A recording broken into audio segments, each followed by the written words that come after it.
Κυρίες και κύριοι, καλώς ήρθατε στην ημερίδα που διοργανώνει η Ένωση Ασχολημένων και Νέων Δικηγόρων Λάρισσας σε συνεργασία με τον Σύλλογο Συμβολιογράφων Εφετείου Λάρισσας με θέμα κτηματολόγιο και πρακτική προσέγγιση ζητημάτων στο στάδιο των αρχικών εγγραφών. Θερμές ευχές και καλή χρονιά. Σας εύχομαι. Πριν ξεκινήσουμε την ημερίδα μας, έχουμε την τιμή να είναι κοντά μας ο πρόεδρος της Ένωσης Ασχολημένων και Νέων Δικηγόρων Λάρισσας, κ. Δημήτρης Σταμπουλτζής, ο πρόεδρος του Συμβολιογράφου Εφετείου Λάρισσας, κ. Γιάννης Κόνσουλας, ο αντιπρόεδρος του Συλλόγου Συμβολιογράφων Εφετείου Λάρισσας, κ. Δημήτρης Παπαστεργίου και ο πρόεδρος του Δικηγορικού Συλλόγου Λάρισσας, κ. Τρίφωνας Τσάτσαλος. Θα χαρώ πραγματικά να δώσω το λόγο στον πρόεδρο της Ένωσης Ασχολημένων και Νέων Δικηγόρων Λάρισσας, κ. Δημήτρη Σταμπουλτζή, για ένα σύντομο χαιρετισμό.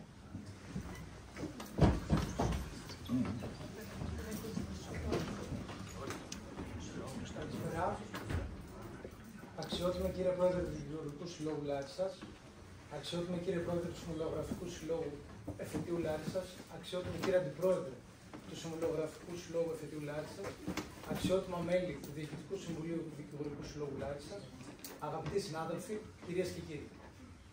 Εκ μέρους του Διοικητικού Συμβουλίου της Νεοσύστατης Ένωσης Ασκούμενων και Νέων Δικηγόρων Λάρισσας και διερμηνεύοντας τα αισθήματα των μελών του Διοικητικού Συμβουλίου, σας καλωσορίζουμε στην απόψινή εκδήλωση ημερίδα που έχει τη χαρά και την τιμή να φιλοξενεί την πρώην προϊσταμένη του Κτηματολογικού Γραφείου Λάρισσας και νυν συμβολογράφο Λάρισσας, κυρία Αντιγόνη Δούκα, η οποία, όπως όλοι γνωρίζουμε, μας άφησε ισχυρό αποτύπωμα καθ' όλη τη διάρκεια της επιτυχημένης θητείας της και με την εισήγησή της θα αναφερθεί σε ένα πολύ ενδιαφέρον ζήτημα και θέμα που αφορά δικηγόρους, συμβολογράφους και γενικά τον νομικό κόσμο.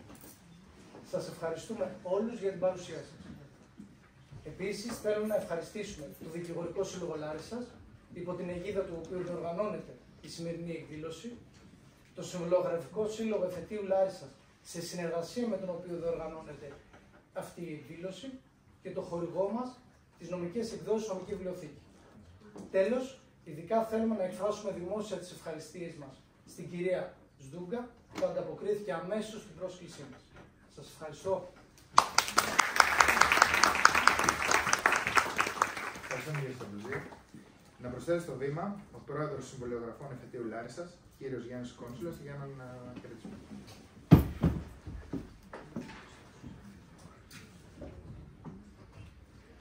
Κύριε Πρόεδρε και μέλη του Διοικητικού Συμβουλίου του Διοικητικού Συλλόγου Λάρισσας, αντιπρόεδρε μου, αγαπητοί συνάδελφοι. Να ευχηθώ σε όλους πρώτα απ' όλα μια καλή και γόνιμη χρονιά. Η χρονιά τόσο για το νομικό κόσμο της χώρας ξεκίνησε με κινητοποίησεις, με δίκαια αιτήματα και των δύο πλευρών. Τα δικά μας τουλάχιστον σε καμία περίπτωση δεν πρόκειται να ικανοποιηθούν από ό,τι φαίνεται. Ελπίζουμε τουλάχιστον να ικανοποιηθούν τα δικά σας. Είναι μια δύσκολη περίοδος, διότι θα έρθουν πάρα πολλές αλλαγές στον χώρο της δικαιοσύνης. Για κάποια πράγματα έχουμε πάρει ήδη μια πρόγευση, για κάποια άλλα θα ενημερωθούμε το αμέσως επόμενο χρονικό διάστημα. Να πάμε στον χώρο του κτηματολογίου. Ως συμβολογράφοι είμαστε τυχεροί που η Αντιγόνη, θα την αποκαλέσω έτσι, θα μου επιτρέψεις, Αντιγόνη μου, είναι φίλη από χρόνια, που έχει έρθει στις δικές μας τάξεις. Εσείς είστε λίγο άτυχοι μάλλον, διότι έφυγε από το χώρο που τόσο καλά γνώριζε τόσα χρόνια, από το χώρο που δούλεψε τόσα πολλά χρόνια, από ένα χώρο που αυτή τη στιγμή επικρατεί ένα χάος και είναι η πιο ευγενική έκφραση που μπορώ να χρησιμοποιήσω. Όλοι έχετε γίνει κοινωνοί του τι σημαίνει κτηματολόγιο. Έχουμε φτάσει 25 χρόνια μετά τη θεσμοθέτηση του ελληνικού κτηματολογίου, όπως σήμερα πλέον λέγεται. Έχουν δαπανηθεί περί τα 1,5 δις για τη δημιουργία του εθνικού κτηματολογίου και κτηματολόγια δεν βλέπουμε. Εδώ στη Λάρισα είστε κάπως πιο τυχεροί. Στις υπόλοιπες περιοχές της Μαγνησίας τα πράγματα είναι πολύ πιο δύσκολα. Η κτηματογράφηση στις περισσότερες περιοχές δεν έχει γίνει με τον καταλληλότερο τρόπο και ειδικά στις περιοχές όπου ήδη υπήρξαν οι πρώτες εγγραφές. Κάποια λοιπόν από τα πολλά ερωτήματά μας, από τις πολλές απορίες μας, από πράγματα που όπου και αν ρωτήσουμε σε οποιοδήποτε κτηματολογικό γραφείο θα πάρουμε αντιφατικές απαντήσεις, θα προσπαθήσει να μας διαλευκάνει σήμερα η κυρία Σδούκα. Είναι αλήθεια ότι προκειμένου να λυθούν απορίες, θα χρειαζόμασταν, κύριε Πρόεδρε, και συγγνώμη παρέλειψα να σας προσφορήσω, ζητώ χίλια συγγνώμη, θα χρειαζόταν όχι ημερίδα, εβδομαδιαίο συνέδριο, μπας και αποφασίσουμε να δούμε ποια κοινή πρακτική μπορούμε να ακολουθήσουμε. Κάτι τέτοιο δεν έχουμε στη διάθεσή μας, έχουμε τις αμέσως υπόλοιπες ώρες, δεν θέλω να δαπανίσω άλλο χρόνο. Να ευχηθώ καλή επιτυχία στην ημερίδα, να ευχαριστήσω τον Δικηγορικό Σύλλογο για την φιλοξενία στον όμορφο αυτό χώρο και να ευχηθώ και στην εισηγήτρια και στους υπόλοιπους συμμετέχοντες καλή επιτυχία.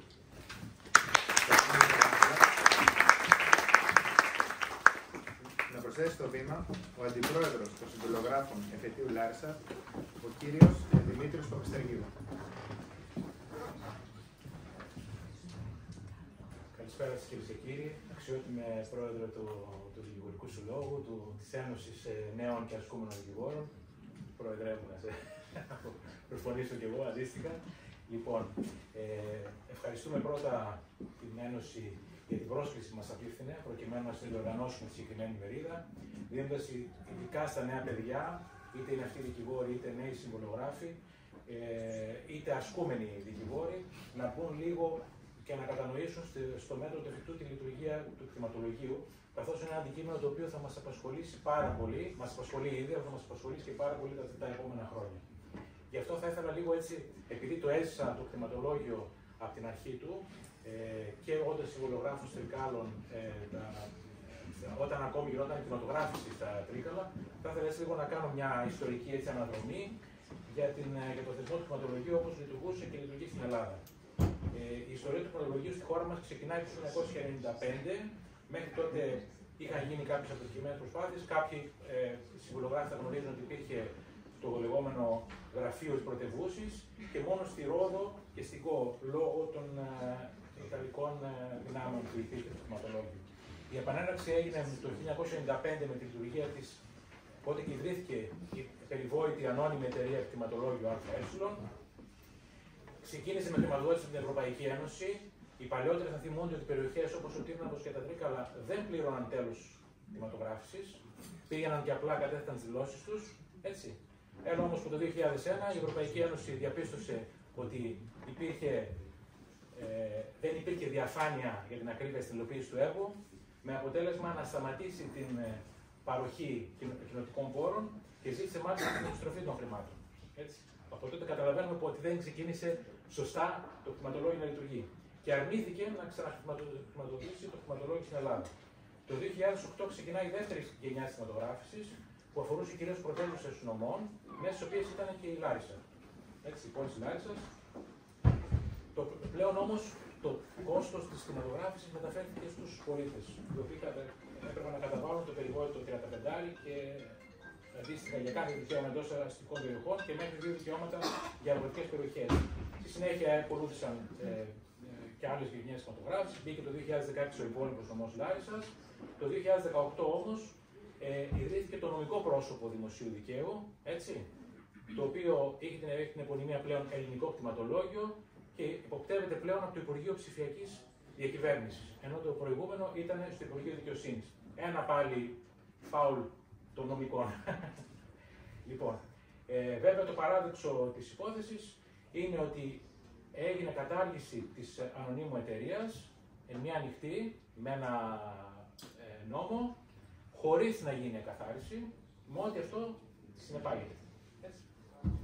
Και εκεί που αρχίσαμε να ξαναμπαίνουμε να λειτουργεί κτλ., μας ήρθαν οι δασικοί χάρτες που αυτονόητο ήταν, τα ελληνικά δικαστήρια έκαναν ότι δεν μπορεί να προχωρήσει η κτηματογράφηση χωρίς να υπάρχουν δασικοί χάρτες στην περιοχή.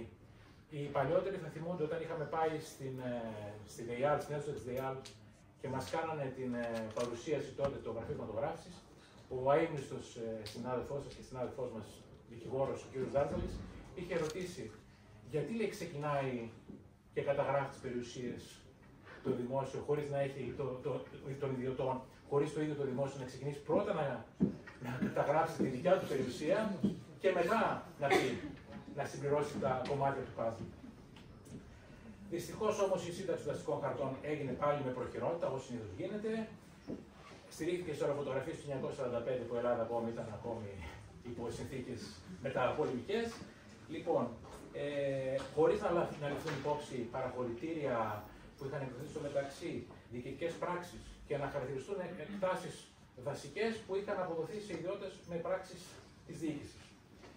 Έγινε η αναμόρφωση των αστικών χαρτών επιτέλους μετά από κάποια χρόνια, αλλά ο κόσμος ταλαιπωρήθηκε και ψυχολογικά και οικονομικά στο να φτάσει σε αυτό το σημείο. Σήμερα το μεγαλύτερο μέρος της χώρας έχει κτηματογραφηθεί και ήδη λειτουργούν κάποια κτηματολογικά γραφεία με πάρα πολλά προβλήματα που τα ανέφεραν και οι προηγούμενοι και θα τα φέρει λογικά και η συνάδελφος η Αντιγόνη Δούκα και η ομιλήτριά μας. Εκεί ήταν το παράλογο βέβαια ότι η αρχική κτηματογράφηση στηρίχθηκε σε δηλώσεις των ιδιοκτητών, τις οποίες συνόδευε ή ρωτηλοστήσεις, σε φωτοτυπία παρακαλώ, είτε ένορκες βεβαιώσεις ε9 και γενικότερα η υπόδειξη της θέσης του ακινήτου γινόταν σε έναν υπολογιστή, έτσι με το χέρι, από τον κάθε ιδιοκτήτη.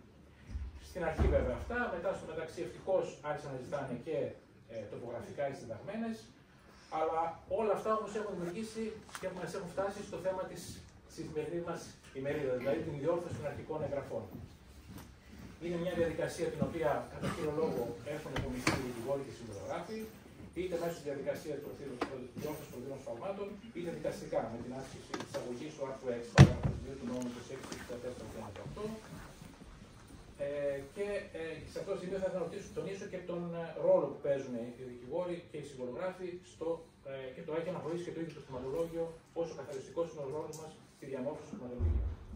Τέλος πάντων, κλείνοντας τον σύντομο χειρισμό μου, θα ήθελα να ευχαριστήσω προσωπικά την απόψινή ομιλήτρια, αξιότιμη συνάδελφο πλέον και φίλη, κυρία Αντιγόνη Δούγκα, η οποία διατέλεσε προϊσταμένη του κτηματολογικού γραφείου από την πρώτη στιγμή της λειτουργίας του, τον Αύγουστο του 2013, αν θυμάμαι καλά, έτσι, 16 Αυγούστου, ναι. Μέχρι τη στιγμή που πλέον πέρασε το φορέα πριν από λίγους μήνες, έζησε από κοντά τα προβλήματά του, μόχθησε μεν, αλλά κατάφερε να στήσει ένα κτηματολογικό γραφείο που λειτουργούσε άψογα, χωρίς καθυστερήσεις, με πολύ προσωπική εργασία και αγώνα.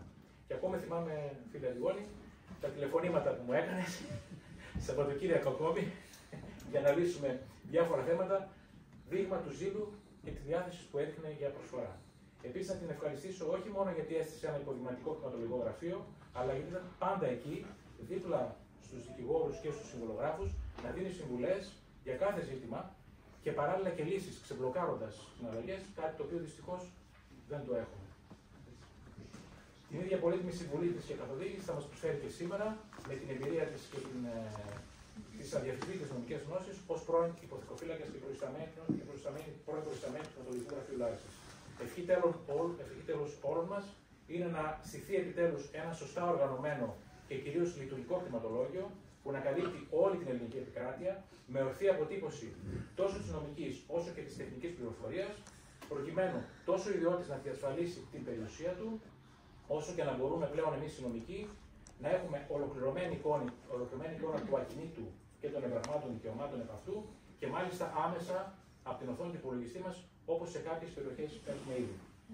Διότι είναι αδιανόητο στο έτος του 2024 που είμαστε πλέον να μην έχει μια χώρα της Ευρωπαϊκής Ένωσης ολοκληρωμένο κτηματολόγιο, τη στιγμή μάλιστα που θεωρείται ένας επενδυτικός προορισμός από όλους έτσι, και στην Ευρωπαϊκή Ένωση και γενικότερα. Ευχαριστούμε και πάλι πάρα πολύ και περιμένουμε αναγωνίως να ακούσουμε τις συμβουλές. Να προσθέσει στο βήμα ο πρόεδρος του Δικηγορικού Συλλόγου Λάρισας και ο Στρέφωνος Τσάσης.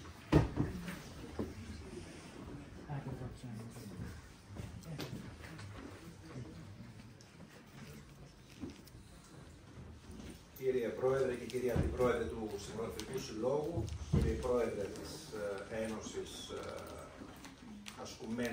Νέων και Ασκουμένων Δικηγόρων Λάρισας, αγαπητές και αγαπητοί συνάδελφοι, αγαπητές κυρίες, αγαπητοί κύριοι, να ευχηθώ και εγώ με τη σειρά μου καλή χρονιά σε όλες και όλους σας και να σας καλωσορίσω στην απόψινή εκδήλωση που συνδιοργανώνουν ο Συμβουλευτικός Σύλλογος και η Ένωση και τελεί υπό την αιγίδα του Δικηγορικού Συλλόγου Λάρισας. Θα μου επιτρέψετε τον σύντομο χρόνο που αντιστοιχεί στον χαιρετισμό μου να μην τον χρησιμοποιήσω για να αναφερθώ στο θέμα της εκδήλωσης, άλλωστε εξορισμού είναι ένα θέμα εξόχους ενδιαφέρον και πρακτικό. Ούτε να αναφερθώ ειδικότερα στην κυρία Στούγκα, την σημερινή ομιλήτρια, είναι άλλωστε γνωστή, είναι καταξιωμένη στον χώρο της, δεν έχω καμία απολύτως αμφιβολία ότι θα ακολουθήσει από την πλευρά της μια άρτια εισήγηση που θα μας κάνει όλους τους σοφότερους και θα μας λύσει απορίες. Θα ήθελα λοιπόν να μου επιτρέψετε να αξιοποιήσω τον χρόνο που μου αντιστοιχεί, προκειμένου να πω και δημοσίως κάποια πράγματα που ήδη έχω πει σε κατηδίαν συναντήσεις και συζητήσεις που είχαμε τον πρόεδρο της Ένωσης και τα υπόλοιπα μέλη του Διοικητικού Συμβουλίου. Θα ήθελα λοιπόν και δημοσίως να πω το εξής. Παρακολουθώντας την δράση των παιδιών αυτών, των συναδέλφων, είναι γεγονός ότι βλέπω στα μάτια τους και στις προσπάθειές τους ένα πάθος, έναν ζήλο που πραγματικά το θαυμάζω και σας το έχω πει αυτό το πράγμα, παιδιά. Είναι γεγονός ότι έχουν ένα γνήσιο ενδιαφέρον, μια πραγματική, μια ειλικρινή αγωνία να γίνουν χρήσιμοι για τους συναδέλφους τους και αυτό το αποδεικνύουν εμπράκτως κάθε μέρα. Άλλοτε με απλές πρωτοβουλίες, άλλοτε με πιο σύνθετες και πιο δύσκολες δράσεις. Άλλοτε με το απλό νεράκι που θα σπεύσουν να προσφέρουν στον συνάδελφο, τον υποψήφιο δικηγόρο που συμμετέχει στις εξετάσεις για τη λήψη της άδειας, άλλοτε με εκδηλώσεις σαν τη σημερινή, άλλοτε με προτάσεις και αιτήματα που υποβάλλουν στον Δικηγορικό Σύλλογο Λάρισσας. Κύριε Πρόεδρε, θέλω να σας διαβεβαιώσω ότι τις αγωνίες σας τις συμμερίζομαι απολύτως. Τις έζησα κι εγώ, άλλωστε οι αγωνίες δεν πάβουν ποτέ να υπάρχουν σε έναν δικηγόρο, είναι πάντοτε παρούσες στην διάρκεια του λειτουργήματός του, μεταβάλλονται ενδεχομένως χρόνο με το χρόνο, αλλά είναι πάντα εκεί. Τις βιώσαμε και τις βιώνουμε όλοι μας. Η δικηγορία είναι σε μια κρίσιμη καμπή, το γνωρίζετε πάρα πολύ καλά. Άλλωστε η παρούσα περίοδος είναι περίοδος κινητοποιήσεων για θέματα που μας απασχολούν. Αυτό φυσικά δεν σημαίνει ότι όλοι εμείς, οι παλαιότεροι, όλοι εμείς που συμμετέχουμε στα διοικητικά συμβούλια των δικηγορικών συλλόγων της χώρας, δεν έχουμε ευθύνη, δεν έχουμε υποχρέωση, έτσι ώστε συνεχώς να φροντίζουμε να γίνουμε όσο πιο υποστηρικτικοί για τους νεότερους συναδέλφους. Αυτό λοιπόν που μπορώ να πω εγώ, η δέσμευσή μου που μπορεί να υποθεί σήμερα, είναι ότι θα φροντίσουμε κάθε τρόπο να έχουμε όλοι μας στο Συμβούλιο μια αρμονική συνεργασία μαζί σας, έτσι ώστε να επιτύχουμε να είμαστε ουσιαστικοί και να κάνουμε το ξεκίνημα των νέων συναδέλφων όσο πιο εύκολο γίνεται μέσα σε ένα περιβάλλον το οποίο ομολογουμένως δεν είναι το επιθυμητό. Αυτά προς το παρόν, τα υπόλοιπα εμπράκτους ελπίζω.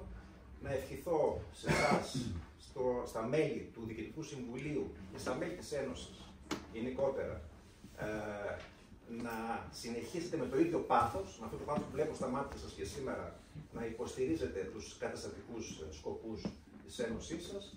Να ευχαριστήσω θερμά τον Συμμετοχικό Σύλλογο για την σύμπραξή του σε αυτήν την τόσο ενδιαφέρουσα εκδήλωση και αναμένω και εγώ, όπως και όλοι σας, με μεγάλο ενδιαφέρον την εισήγηση της φίλης Αντιγόνης. Υπήρξαν και συμφοιτητές, μεγαλύτερος εγώ, πρώτη εσείς κυρία Ζούλη. Σε γέτος ήμασταν. Μπροστά έχω πίσω τρίφωνα με τον κύριο Χατζηγιάκο. Καλή επιτυχία στην εκδήλωση.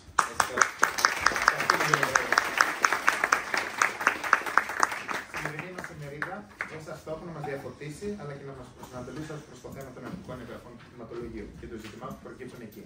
Για να μην χρονοτριβούμε άλλο, έχουμε την πλέον ειδική σε αυτό που κάνετε και μια αξιότιμη και εξαίρετη συμβουλογράφη, την κυρία Αντιγόνη Ζούλη. Ο λόγος εσάς. Άκουσα να σας πω ότι δεν μπορώ να κρύψω τη συγκίνηση, γιατί πριν από κάποια χρόνια ήμασταν πάλι από την έδρα την παρούσα με την ιδιότητα τότε της υποθηκοφύλακα και είχαμε κάνει μια κοινή ημερίδα και με τον Σύλλογο των Δικηγορικών και των Τοπογράφων. Ήμασταν ακόμα στην κτηματογράφηση. Κυρίες και κύριοι συνάδελφοι, θα σας πω όλους τους συναδέλφους, γιατί διατέλεσα και 11 χρόνια δικηγόρος στο Δικηγορικό Σύλλογο Λάρισσας, ενεργό μέλος.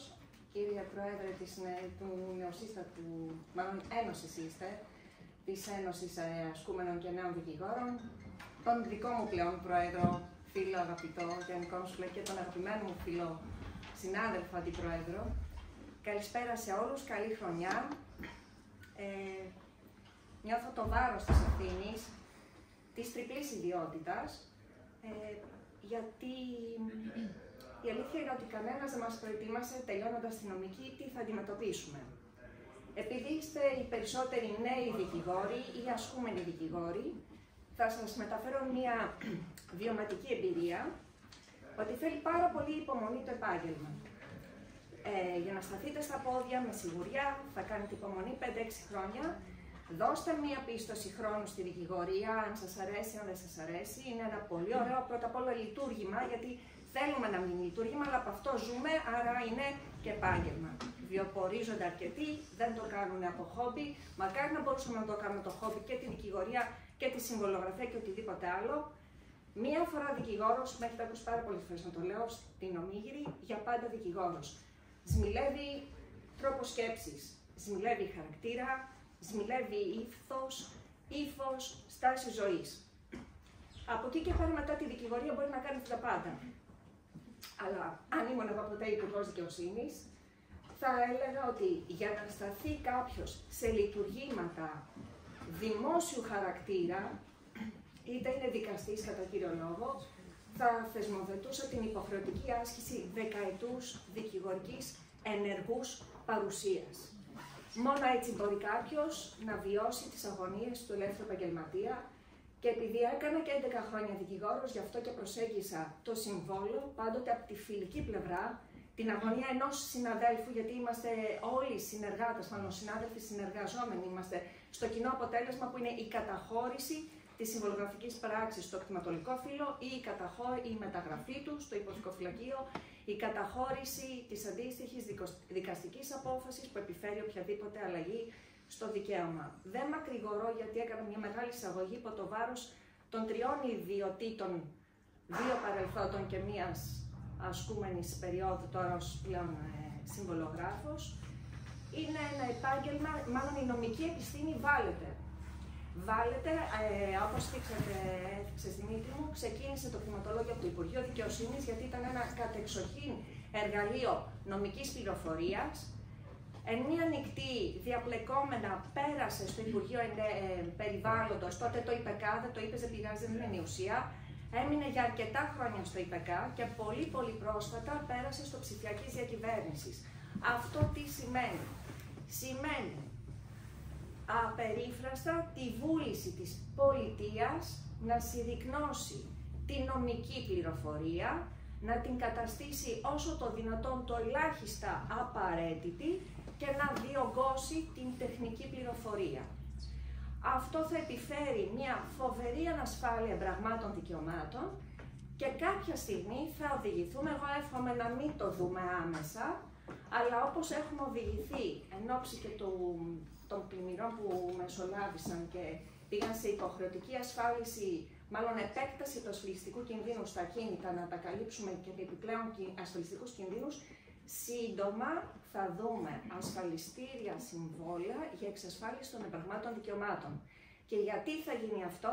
Γιατί η βούληση πλέον του Υπουργείου Ψηφιακής Διακυβέρνησης είναι να μετατρέψει το συμβολογραφικό έγγραφο σε ένα έντυπο με κουτάκια που θα τσεκάρουμε απλά το δικαίωμα αν είναι οικόπεδο, αν είναι κτίσμα, την ιδιότητα του κτίσματος, εμπορικό, αστικό, τα τετραγωνικά, δηλαδή αν θυμόσαστε στα αγγλικά πώς κάναμε multiple choice και είχαμε τα κουτάκια πολλαπλών επιλογών, κάπως έτσι, ήδη έχει ξεκινήσει και φαίνεται και από το πεδίο του My Property που κάνουμε τις δηλώσεις φόρου μεταβίβασης και φόρου κληρονομιών.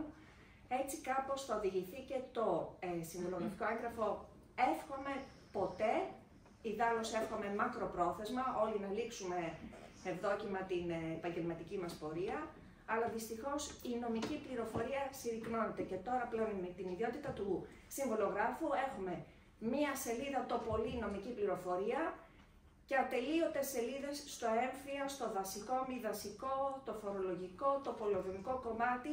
Πιο πολύ δουλεύουμε με τους λογιστές, με τους μηχανικούς, για να καταλήξουμε στο τέλος στη συμβολογράφη και να συντάξουμε τη συμβολογραφική πράξη. Συγγνώμη αν έκανα μια μεγάλη εισαγωγή, αλλά έπρεπε να σας πω ότι η νομική πληροφορία πρώτα δουλεύεται στο γραφείο μας ως δικηγόροι και ως συμβολογράφοι. Με πολύ γρήγορα θα κληθείτε οι νέοι δικηγόροι, μάλλον όλοι θα κληθούμε, γιατί από τον Αύγουστο του 2013, 16 Αυγούστου του 2013, ξεκίνησε το κτηματολόγιο στη Λάρισα.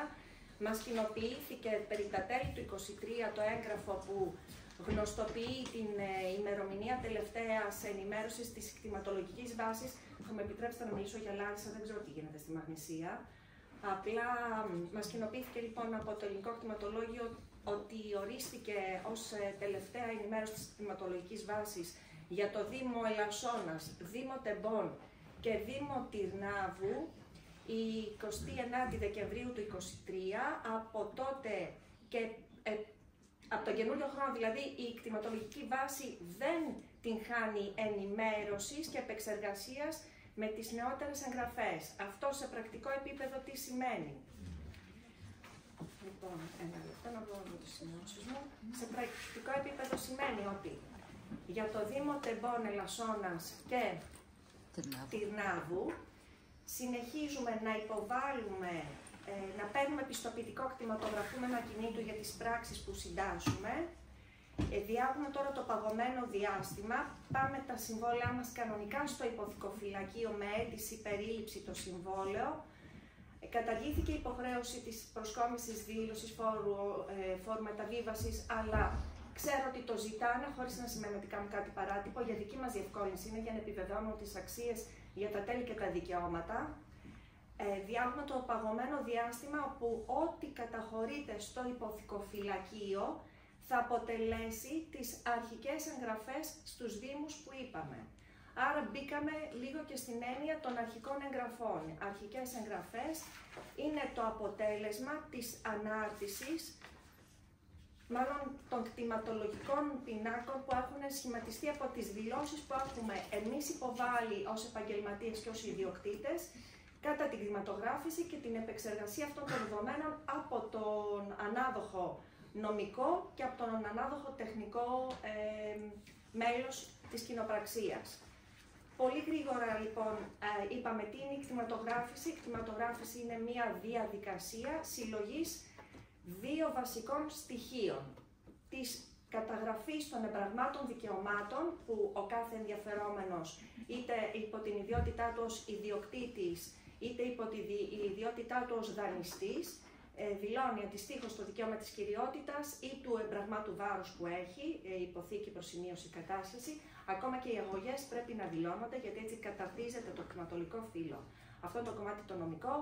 Έχουμε σύνδεση όλων αυτών των δικαιωμάτων με ορισμένα ακίνητα, με τα ακίνητα που απεικονίζονται κατά απόλυτο και συγκεκριμένο τρόπο με κορυφές, οριογραμμές και εμβαδά συγκεκριμένα στο Εθνικό Γεωδετικό Σύστημα Αναφοράς, το ΕΡΣΑ 87. Σε περιοχές αγροτικές όπως είναι η Νίκαια που είχαμε αναδασμούς, έχουν πάρει και το χάρτη του αναδασμού, οπότε έχουμε πλήρη και απόλυτη εφαρμογή στο χάρτη του αναδασμού, ότι έχετε και κουμπώνει αδόκιμα να πω, το δικαίωμα του ιδιώτη. Ήδη έχουν παρατηρηθεί φοβερές πάλι αποκλίσεις και στις τωρινές κτηματογραφήσεις, θα έχουμε γεωμετρικές διαφορές. Και πάλι εκεί υπάρχει μία ανοχή. Κάθε φορά που θα έχουμε μία διαφορά θα συνεργαζόμαστε με το αρμόδιο κτηματολικό γραφείο να ρωτάμε τα πλαίσια της ανοχής. Γιατί διάβαζα κάπου στα πλαίσια ενημέρωσης τώρα, μάλλον της προετοιμασίας για την εισήγηση, ότι η αναφορά και μόνο του εμβαδού δεν αποτελεί μοναδικό προσδιοριστικό στοιχείο για τον εντοπισμό ενός ακινήτου. Αυτό είναι καλό γιατί μας δίνει και τη δυνατότητα να αξιοποιήσουμε τα νομικά στοιχεία, τα νομικά δεδομένα. Λοιπόν, η κτηματογράφηση ξεκινά με την απόφαση του Υπουργείου Πολιτισμού και Περιβάλλοντος και Ενέργειας για την κήρυξη μιας περιοχής για κτηματογράφηση. Έχουμε τη σύνθεση της κτηματολογικής βάσης, κυρίως με την νομική πληροφορία που δίνουμε με τις δηλώσεις ιδιοκτησίας και την τεχνική πληροφορία που ακολουθεί το δικαίωμα, γιατί καλώς καθιέρωσαν και τα τοπογραφικά. Εγώ ήμουν πάντοτε υπέρμαχη από τις πρώτες κτηματογραφήσεις των τοπογραφικών, αν και οι ίδιοι λέγανε ότι επιβαρύνεται ο ιδιώτης. Όχι, ο ιδιώτης προστατεύει το δικαίωμά του, το κατοχυρώνει και μελλοντικά όταν θα διεκδικήσει σε περίπτωση που έχει κάποια ανακριβή κτηματολογική εγγραφή. και ολοκληρώνεται η κτηματογράφηση, όπως έχουμε τώρα το διάστημα του παγωμένου διαστήματος, που τι σημαίνει παγωμένο διάστημα.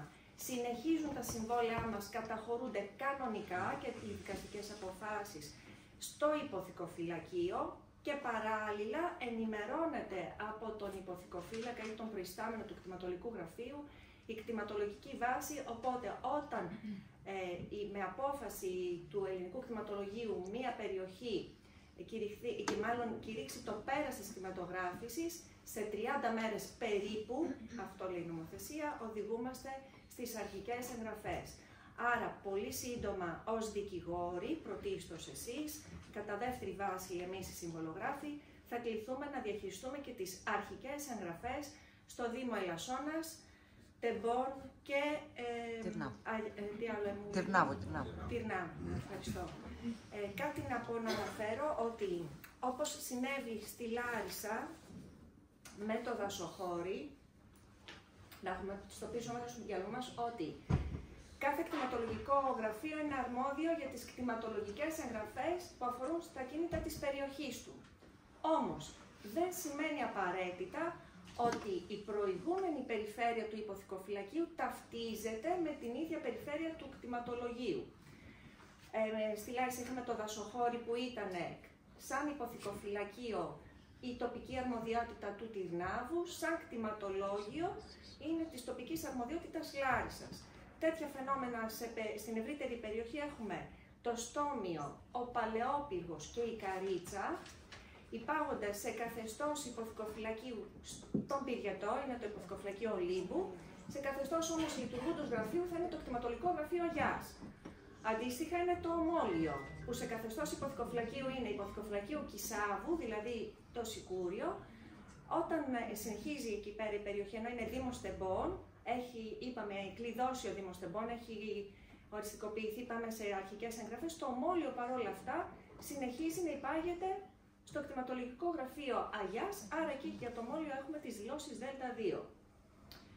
Όσον αφορά το Δήμο Κιλελέρ και το υπόλοιπο του Δήμου Λαρισαίων, δηλαδή εκτός της πόλης Λάρισσας, περιφερειακά, η Τερψιθέα και τα χωριά, η κτηματογράφηση συνεχίζεται μέχρι 16 Φεβρουαρίου, οπότε δηλώνουμε χρησικτησίες, δηλώνουμε με ΔΕΛΤΑ2 τα δικαιώματά μας και κανονικά ότι τα παλιά δικαιώματα και κανονικά ότι καινούριο δικαίωμα δημιουργείται στην πορεία. Τώρα, για να κατανοήσουμε τη λειτουργία του κτηματολογίου, καλό θα είναι να έχουμε μάθει, εμείς οι πιο παλιοί το έχουμε εμπεδώσει γιατί προλάβαμε και το υποθηκοφυλακείο, η νεότερη γενιά και οι ασκούμενοι, καλό θα ήταν να είχατε και μία τριβή και μία εξοικείωση και με τα βιβλία του υποθηκοφυλακείου. Να κάνω μία παρένθεση, μου διέλαβε να σας πω, να σας μεταφέρω τον χαιρετισμό του κυρίου Παπαβασιλείου, που είναι ο προϊστάμενος του κτηματολογικού γραφείου πλέον της Θεσσαλίας, Λάρισσας, αλλά ονομάζεται Θεσσαλία. Πήρα μόνη μου την πρωτοβουλία, όπως σας είχα υποσχεθεί από το καλοκαίρι. Είχα μία επικοινωνία μαζί του και για τους ασκούμενους και για τους νέους δικηγόρους. Είναι σε θέση και εγώ είμαι πρόθυμη να σας ακολουθήσω κάποια στιγμή να ανοίξει υπηρεσία σε ώρα μη λειτουργίας για το κοινό, μια απογευματινή κάποιο Σάββατο, όλοι οι νέοι δικηγόροι και οι ασκούμενοι να έχετε και μία διαζώσης επαφή με το χώρο του κτηματολογικού γραφείου Θεσσαλίας, πρώην υποθηκοφυλακείο Λάρισσας, για να μπορέσετε λίγο να δείτε επιτόπου, γιατί μου είπατε ότι υπάρχουν και συνάδελφοι που δεν έχουν κάνει ποτέ έρευνα ή υπάρχουν συνάδελφοι που δεν έχουν δει ποτέ κτηματολογικό γραφείο. Αρνήθηκαν και το αίτημα. Το κεντρικό γραφείο του κτηματολογίου το αρνήθηκε το αίτημά μας. Θα δούμε σε επίπεδο, γιατί έχει αποδείξει η πρακτική ότι καλύτερα η τοπική συσπήρωση παρά η αποκεντρωμένη, γιατί η Ελλάδα είναι μόνο η Αθήνα και ότι καταφέραμε και ό,τι καταφέραμε μέχρι τώρα το καταφέραμε σε τοπικό επίπεδο. Λοιπόν, βασικές διαφορές, αρκετοί συνάδελφοι είστε παλιοί, είστε ενήμεροι, αλλά θα κάνω και μια αναδρομή, θα μου επιτρέψετε, στους νέους συναδέλφους. Ποια είναι η βασική διαφορά του υποθηκοφυλακίου με το κτηματολόγιο? Το υποθηκοφυλακείο είχε ως κεντρικό πρόσωπο το φυσικό ή νομικό πρόσωπο γύρω από το οποίο αναπτύσσονταν τα δικαιώματα της κυριότητας και των πραγμάτων βαρών και των κατασχέσεων. Δηλαδή ήταν πρόσωποκεντρικό, σε αντίθεση με το κτηματολόγιο που είναι κτηματοκεντρική βάση νομικών, τεχνικών και άλλων πρόσθετων πληροφοριών. Οι τεχνικές πληροφορίες αποτυπώνονται στο κτηματολογικό διάγραμμα. Οι νομικές πληροφορίες αποτυπώνονται στο κτηματολογικό φύλλο εκάστου ακινήτου. Στο υποθηκοφυλακείο είχαμε τα βασικά βιβλία. Το βιβλίο Μερίδων, όπου είχαμε την καταγραφή των εμπραγμάτων δικαιωμάτων της κυριότητας, των δουλειών, των απαλωτριώσεων των δικαστικών αποφάσεων. Είχαμε το βιβλίο των υποθηκών, που εγγράφονται οι υποθήκες, οι προσημειώσεις. Εκεί γινόταν η σημείωση στο περιθώριο των τροπών, μερικών και ολικών εξαλείψεων, το βιβλίο κατασχέσεων και το βιβλίο διεκδικήσεων. Όλα αυτά τα 4 βιβλία του υποθηκοφυλακείου έχουν πλέον στο κτηματολόγιο εξωματωθεί σε ένα ενιαίο φύλλο, το οποίο καταγράφει αναπεδίο το αντίστοιχο δικαίωμα. Έχουμε λοιπόν το πεδίο της κυριότητας, όπου εκεί έχουμε πλήρη και ψηλή κυριότητα. Έχουμε χωριστό πεδίο για την επικαρπία. Έχουμε αυτοτελές πεδίο που εμπλουτίζεται αναεγγραφή εμπραγμάτου βάρους προσημείωσης ή υποθήκης. Η δε τροπή κουμπώνει ακριβώς με τη συγκεκριμένη εγγραφή. Μάλλον αμέλησα να σας προωθήσω λίγο να δείτε ένα κτηματολογικό φύλλο, αλλά θα το κάνουμε στην πορεία, μπορεί και να το επαναλάβουμε κάποια άλλη στιγμή. Το καλό είναι ότι έχουμε όλη τη νομική πληροφορία. Εδώ έχουμε μια μεγάλη διαφοροποίηση ότι οι συμβολιογράφοι στην κτηματολογική βάση έχουν πρόσβαση μόνο στο πεδίο της κυριότητας και των επικαρπιών. Το θεωρώ ανεπίτρεπτο, δεν μπαίνω στη φιλοσοφία. Είμαστε συγκοινωνούντα δοχεία, δεν πάμε να πάρουμε τη δουλειά των δικηγόρων όταν κάνουμε έναν έλεγχο κτηματολογικού φύλου. Προετοιμάζουμε τον εντολέα μας για το τι έχει να κάνει. Το θεωρώ, κύριε Πρόεδρε, το θεωρώ ανήθικο εκ μέρους του κτηματολογίου, το θεωρώ πολύ μικροπρεπές εκ μέρους του κτηματολογίου. Δεν λέω ότι το διεκδίκησαν οι δικηγόροι. Είναι πάρα πολύ εύκολο να έχουμε πρόσβαση στην πληροφορία αυτή. Οι δικηγόροι έχουν πρόσβαση και στα βάρη και στις κατασχέσεις. Αυτή η διαφοροποίηση μεταξύ της πληροφορίας που μπορεί να έχει ο συμβολογράφος στο γραφείο του από την πρόσβαση που έχει στην βάση των ηλεκτρονικών δεδομένων του κτηματολογίου, της πλατφόρμας, σε αντίθεση με τον δικηγόρο που έχει πρόσβαση παντού, σας είπα, για μένα με βρίσκει ιδεολογικά αντίθετη. Είμαστε συνεργάτες, αλίμονο. Εγώ δεν δέχομαι να πάω να κάνω έρευνα για λογαριασμό εντολέα. Θεωρώ ότι η ρόλη είναι διακριτή, θα πάει και θα το κάνει ο δικηγόρος. Μία όμως πρώτη ιδέα του τι θα αντιμετωπίσει ο εντολέας μας, καλό είναι και ο ίδιος ο συμβολογράφος να μπορεί να του πει ότι κοίταξε, θα χρειαστεί τη βοήθεια δικηγόρου, να κάνεις την εξάλειψη, να έχεις συνεννόηση με την τράπεζα, να κάνεις μια αντικατάσταση του βάρους με κάποιο άλλο. Λοιπόν, άρα τι είπαμε? Η κτηματολογική εγγραφή καταλαμβάνει τη θέση της μεταγραφής και της εγγραφής υποθήκης που είχαμε στο υποθηκοφυλακείο. Πάμε λοιπόν να δούμε τι είναι οι αρχικές εγγραφές. Οι αρχικές εγγραφές λοιπόν είναι εκείνη η πληροφορία που εμφανίζεται στο κτηματολογικό φύλλο και μάλιστα πάνω τυπλοφορεί τα αρχικές εγγραφές, που είναι η τελευταία καταχώρηση του βιβλίου Μερίδων, αν είναι η κυριότητα, ή υποθηκών, ανάλογα αν μιλάμε για το βάρος. Αυτές οι αρχικές εγγραφές εμπλουτίζονται στην πορεία με τις μεταγενέστερες εγγραφές, εφόσον έχουμε μία φυσική ροή. Δηλαδή, έκανα στο παιδί μου μία γονική παροχή. Την μετέγραψα τη γονική παροχή. Στις κτηματολογικές εγγραφές, στις αρχικές εγγραφές, θα πρέπει το παιδί μου να εμφανίζεται ως πλέον κύριος στο πεδίο της κυριότητας, με τι ακτήσεως στη γονική παροχή και τα στοιχεία της γονικής παροχής.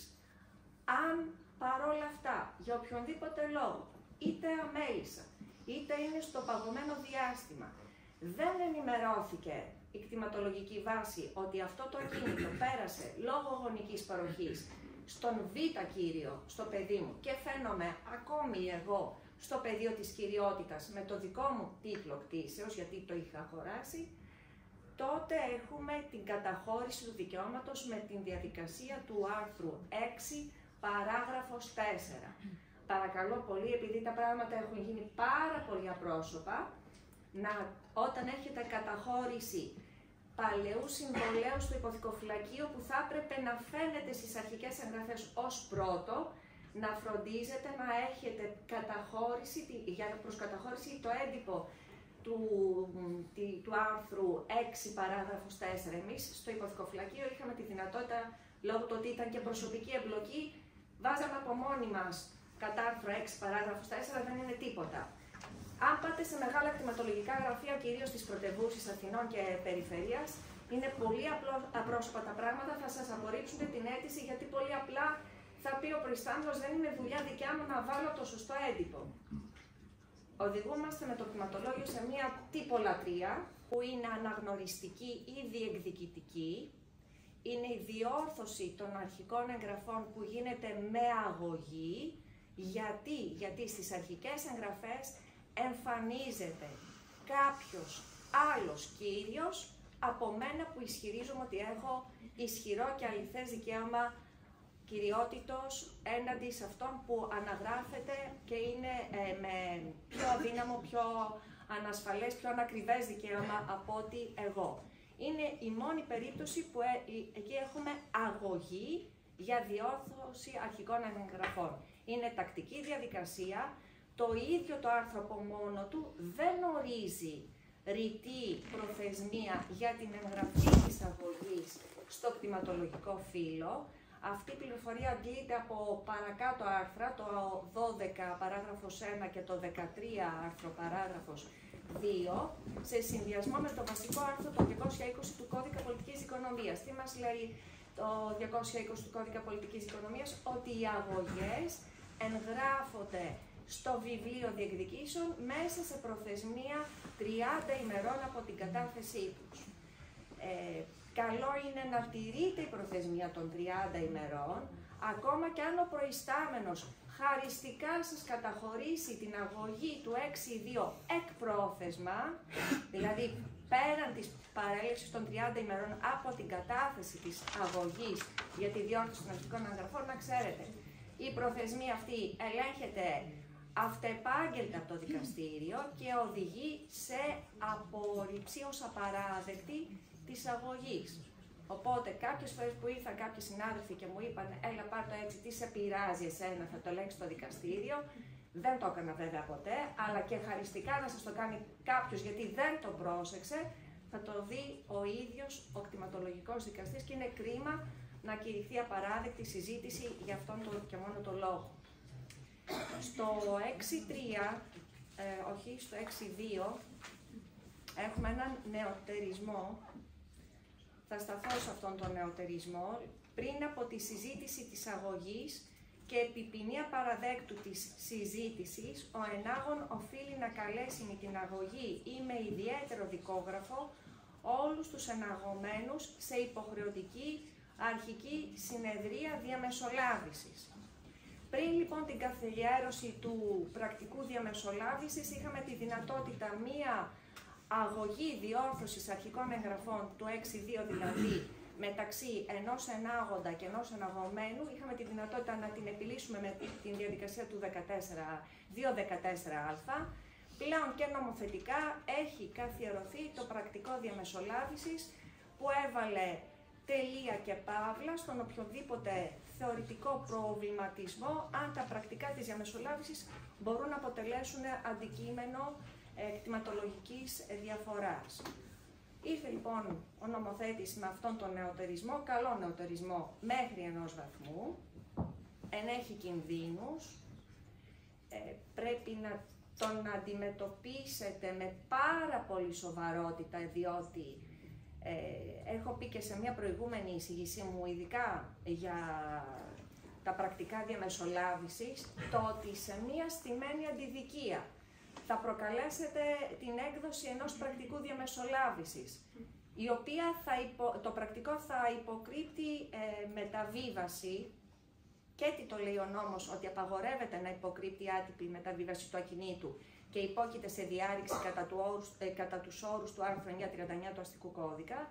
Εγώ οφείλω να σας πω ότι η ίδια η συναλλακτική πρακτική αυτό το πρακτικό θα το καταδικάσει σε αχρησία, διότι αν υποκρύπτονται συμφωνίας μόνο και μόνο για να εξυπηρετηθεί ο ενάγων, προκαλώντας μια εικονική εικονική αντιδικία και να το κλείσει με ένα πρακτικό διαμεσολάβησης, δεν θα τύχει περαιτέρω βιωσιμότητα σε αυτό το πράγμα το δικαίωμα. Σίγουρα ο δικηγόρος της τράπεζας και σίγουρα κάποιος άλλος αγοραστής θα πει ότι εμένα το ότι υπάρχει ένα πρακτικό διαμεσολάβησης που επικυρώνει ένα δικαίωμα δεν μου δίνει ασφάλεια δικαίου. Γι' αυτό και σας μίλησα και αρχικά ότι θα οδηγηθούμε με κάτι τέτοιες πρακτικές και σε ανασφάλεια του εμπραγμάτου δικαιώματος. Να αναφερθώ λίγο για το πρακτικό της διαμεσολάβησης, ότι από την επικύρωσή της η συμφωνία αυτή είναι δεσμευτική από άποψη ουσιαστικού δικαίου και επιφέρει δικονομικά την κατάργηση της δίκης. Το πρακτικό της διαμεσολάβησης πρέπει να κατατίθεται στη γραμματεία του δικαστηρίου όπου εκκρεμεί η αγωγή για τη διόρθωση των αρχικών εγγραφών και πρόκειται για ιδιωτικό έγγραφο. Οπότε, καταθέτοντάς το στη γραμματεία, εξασφαλίζονται συγκεκριμένες προϋποθέσεις που το ενισχύουν, το δίνουν μια πολύ πιο μεγάλη επισημότητα. Έχουμε βέβαιη χρονολογία. Υπογράφεται από τον διαμεσολαβητή, που έχει καθαρά διαπλαστικό χαρακτήρα, αλλά το δεσμευτικό αποτέλεσμα και η εκτελεστότητά του για τα μέρη εξασφαλίζεται με την κατάθεσή του στη γραμματεία, γιατί έτσι έχουμε και το αμετάβλητο του περιεχομένου του. Αφού πάρει μια δημοσιότητα, δεν μπορεί στην πορεία να μετανιώσουν και να αλλάξουν κάποια παράγραφο αυτού. Μέχρι τώρα στα κτηματολογικά φύλλα συνεχίζεται η παράδοση που είχαμε, η πρακτική και του υποθηκοφυλακίου, καταχωρούνται μόνο δημόσια έγγραφα. Δημόσιο έγγραφο είναι το συμβολογραφικό έγγραφο, δημόσιο έγγραφο είναι η δικαστική απόφαση. Άρα, για να καταχωρηθεί το πρακτικό της διαμεσολάβησης, που είπαμε είναι ιδιωτικό έγγραφο, μέσω της κατάθεσής του στη γραμματεία του δικαστηρίου, έτσι αποκτά βέβαια χρονολογία και έτσι μπορεί και αυτό να είναι δεκτικό καταχώρησης. Πάμε εκτός από την διόρθωση των αρχικών εγγραφών, όταν λοιπόν έχουμε σε περίπτωση ανακριβούς εγγραφής, αυτό που ήθελα να πω για το 6.2, πάρα πολύ σημαντικό, είναι ότι για να καταχωρηθεί η απόφαση που διορθώνει μία ανακριβή πρώτη εγγραφή κατά το άρθρο 6.2, δεν μου αρκεί το τελεσίδικο, ο νόμος απαιτεί αμετάκλητο, απαιτεί μια αυξημένη δικονομική οριμότητα, γιατί ακριβώς επιφέρει αλλίωση της εικόνας του κτηματολογικού φύλου, των αρχικών εγγραφών.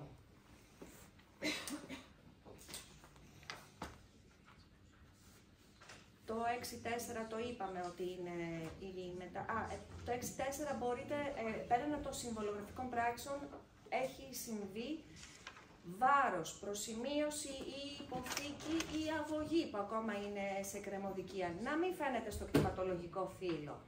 Πάλι τη μεταφορά αυτού του βάρους ή της εγγραφής της αγωγής που θα έπρεπε να την δούμε στο κτηματολογικό φύλλο, στο αντίστοιχο πεδίο είτε των εμπραγμάτων ασφαλιών όταν είναι υποθήκη προσημείωση, είτε στο πεδίο των γραπτών δικαιωμάτων αν είναι αγωγή, την φέρνουμε αυτή την εγγραφή με 6.4 στο κτηματολογικό φύλλο. Πάμε σε ένα άλλο τώρα ζήτημα διόρθωσης αρχικών εγγραφών. Το 6.3. Το 6.3 έχει την ιδιαιτερότητα ότι δεν έχουμε διόρθωση των αρχικών, δεν έχουμε αναγνώριση δικαιώματος, εκεί έχουμε κατευθείαν διόρθωση των αρχικών εγγραφών. Γι' αυτό και δεν λέμε αγωγή, όπως είναι το λεκτικό του 6.2, μιλάμε για αίτηση του 6.3. Σας διαβάζω λίγο τι λέει το άρθρο 6, παράγραφος 3. Στην περίπτωση των αρχικών εγγραφών με την ένδειξη αγνώστου ιδιοκτήτη, όταν ζητείτε διόρθωση, αντί της προβλεπομένης στην παράγραφο 2 αγωγής, η διόρθωση μπορεί να ζητηθεί με αίτηση εκείνου που ισχυρίζεται ότι έχει εγγραπταίο στο κτηματολόγιο δικαίωμα. Εδώ η προθεσμία για την εγγραφή της αίτησης διόρθωσης των αρχικών εγγραφών είναι 20 ημέρες από την κατάθεση της αίτησης και επί ποινία παραδέκτου η αίτηση αυτή κοινοποιείται από τον ετούντα στο ελληνικό δημόσιο και εγγράφεται στο κτηματολογικό φύλλο του ακινήτου. Άρα μέσα σε 20 μέρες πρέπει να έχουμε και την επίδοση και την εγγραφή στο κτηματολογικό φύλλο. Εάν στο κτηματολογικό φύλλο του ακινήτου έχουν ήδη καταχωρηθεί και άλλες αιτήσεις ή κύριες παρεμβάσεις με αντίστοιχο περιεχόμενο, η μεταγενέστερη αίτηση κοινοποιείται από τον ετούντα επί ποινία παραδέκτου εντός αυτής της προθεσμίας των 20 ημερών και στους προηγούμενους ετούντες ή τους κυρίως παρεμβαίνοντες. Η απόφαση που θα εκδοθεί επί της αιτήσεως διόρθωσης των αρχικών εγγραφών καταχωρείται εφόσον γίνει τελεσιδίκως δεκτή, εφόσον δηλαδή η απόφαση κάνει δεκτή την αίτηση και διορθώνει την εγγραφή, χρειαζόμαστε εδώ πέρα απλή τελεσιδικία και όχι αμετάκλητο. Εδώ να θέσω υπόψη κάτι που το έχουμε στην πρακτική και ότι έχουμε εκουσία. Η απόφαση, στην εκουσία δεν έχουμε αντιδικία. Εμφανίζεται το φυσικό πρόσωπο, κοινοποιείται απλά γιατί το απαιτεί ο νόμος να λάβει γνώση το ελληνικό δημόσιο και εκδίδεται η απόφαση. Αντίστοιχη απέτηση για να επιδοθεί η απόφαση στο ελληνικό δημόσιο δεν ορίζει ο νομοθέτης, γιατί δεν είναι διάδικο το ελληνικό δημόσιο. Υπάρχει όμως η υποχρέωσή μας να κοινοποιείται με το 761 του Κώδικα Πολιτικής Οικονομίας η απόφαση της εκουσίας στον εισαγγελέα. Και ο λόγος είναι ότι ο εισαγγελέας ασκεί ελεγκτική αρμοδιότητα για λόγους δημοσίου συμφέροντος, γιατί είναι διοικητική πράξη ή οποιαδήποτε παρέμβαση στο κτηματολογικό φύλλο, επειδή άπτεται εμπραγμάτων δικαιωμάτων που έχουν να κάνουν με τη δημοσιότητα, την καλή πίστη, την ασφάλεια των συναλλαγών, τη χρονική προτεραιότητα. Οπότε η εισαγγελική αρχή δεν είναι καταρχήν διάδικος, αλλά είναι εκπρόσωπος της πολιτείας και γι' αυτό πρέπει να λαμβάνει γνώση. Εάν δεν επιδοθεί η απόφαση στον εισαγγελέα, έχουμε την καταχρηστική προθεσμία του 5-18, οπότε τελεσιδική απόφαση 2 χρόνια από τη δημοσίευσή της. Γυρίζω στο 6.2, να σας πω κάτι πάρα πολύ σημαντικό. Όταν έχω μία αγωγή διόρθωσης των αρχικών εγγραφών, την οποία την επιδίδω στο πρόσωπο που εμφαίνεται στις αρχικές εγγραφές ως δικαιούχος του δικαιώματος και το οποίο εγώ αμφισβητώ και ερημοδικαστεί, η απόφαση αυτή δεν τελεσιδικεί ποτέ. Το 99,9% κάνουμε λάθος, θα βάλω και τον εαυτό μου μέσα, δεν το ήξερα, δεν σας το παίζω έξυπνη, το έμαθα στα χρόνια του υποθηκοφυλακίου, δεν το εμπέδωσα ως δικηγόρος. Μία απόφαση τελεσιδική όταν έχει παρέλθει όχι μόνο η προθεσμία της έφεσης, αλλά και η προθεσμία της ανακοπής ερημοδικίας. Όταν μία απόφαση δημοσιευθεί κατά αντιμολία και δεν επιδοθεί ποτέ, τελεσιδική μετά από 2 χρόνια, δηλαδή παρέρχεται η προθεσμία της έφεσης μετά από 2 χρόνια, αν είναι κατά αντιμολία. Αν είναι ρήμην του διαδίκου, ο οποίος και ετυκλήθηκε νόμιμα εμπροθέσμος, δεν εμφανίστηκε, δεν υπάρχει προθεσμία ανακοπής ερημοδικίας, πράγμα που καταδικάζει μία απόφαση SAE να μην μπορεί ποτέ να τελεσιδικήσει. Και αυτό βέβαια είναι ένα παράδοξο να έχουμε αποφάσεις αναγνώρισης κυριότητας 20 ετίας, τις οποίες δεν μπορούμε ποτέ να τις αξιοποιήσουμε γιατί έχουμε ερήμην του εναγωμένου, δεν έχουν τελεσιδικήσει ποτέ. Τι κάνουμε, πάμε την επιδίδουμε έστω και μετά από 20 χρόνια, παρέρχεται η προθεσμία της ανακοπής ερημοδικίας. Μπορεί όλα αυτά να φαίνονται καταχρηστικά, αλλά δυστυχώς δεν έφτιαξα εγώ τους νόμους, έτσι είναι οι διατάξεις, αυτές ακολουθούμε. Πάμε και στην περίπτωση του 6.8. που είναι πάλι εκουσία, ακόμα πιο περιοριστικό το 6-8, είναι όταν θέλω να διορθώσω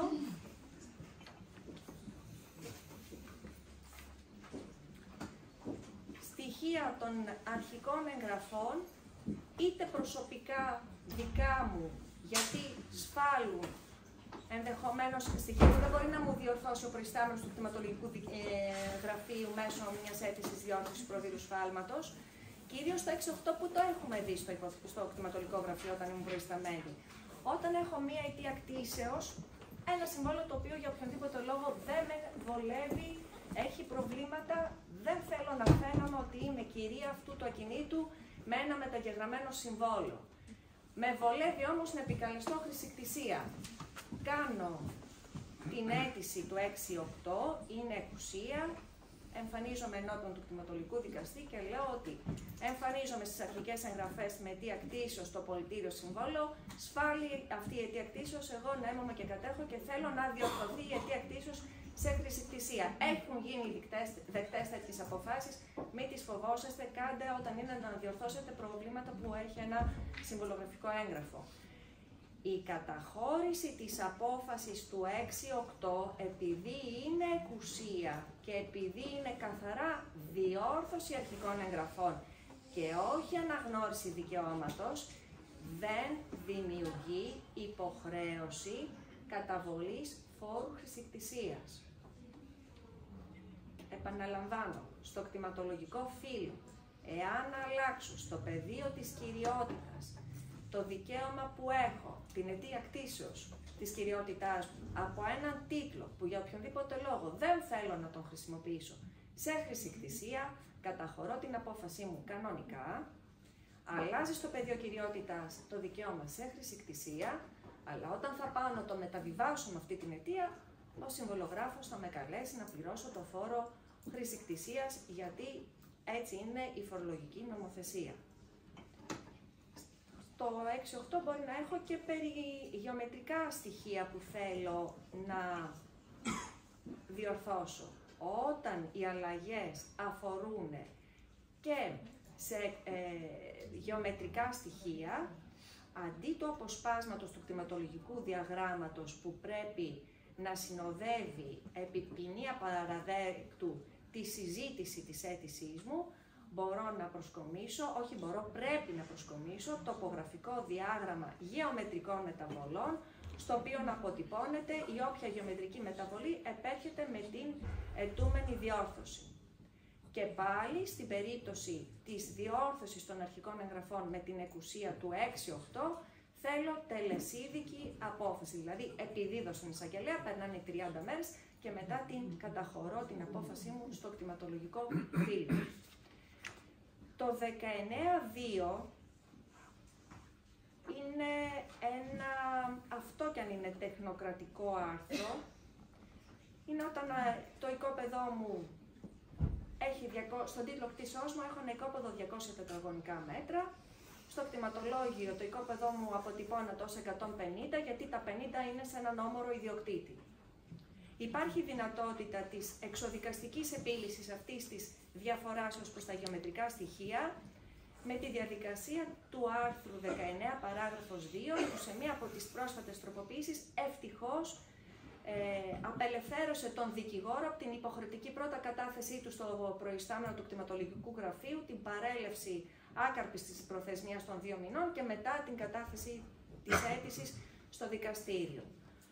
Ως προϊσταμένη του κτηματολογικού γραφείου Λάρισσας απέφευγα το 19.2 και ο λόγος ήταν καθαρά, θα το πω και ντρέπομαι, αλλά είναι αλήθεια, μία πολύ πρόχειρη προσέγγιση από την πλευρά κάποιων δικηγόρων της αίτησης του 19.2. Το 19.2, αγαπητοί συνάδελφοι, είναι δικόγραφο.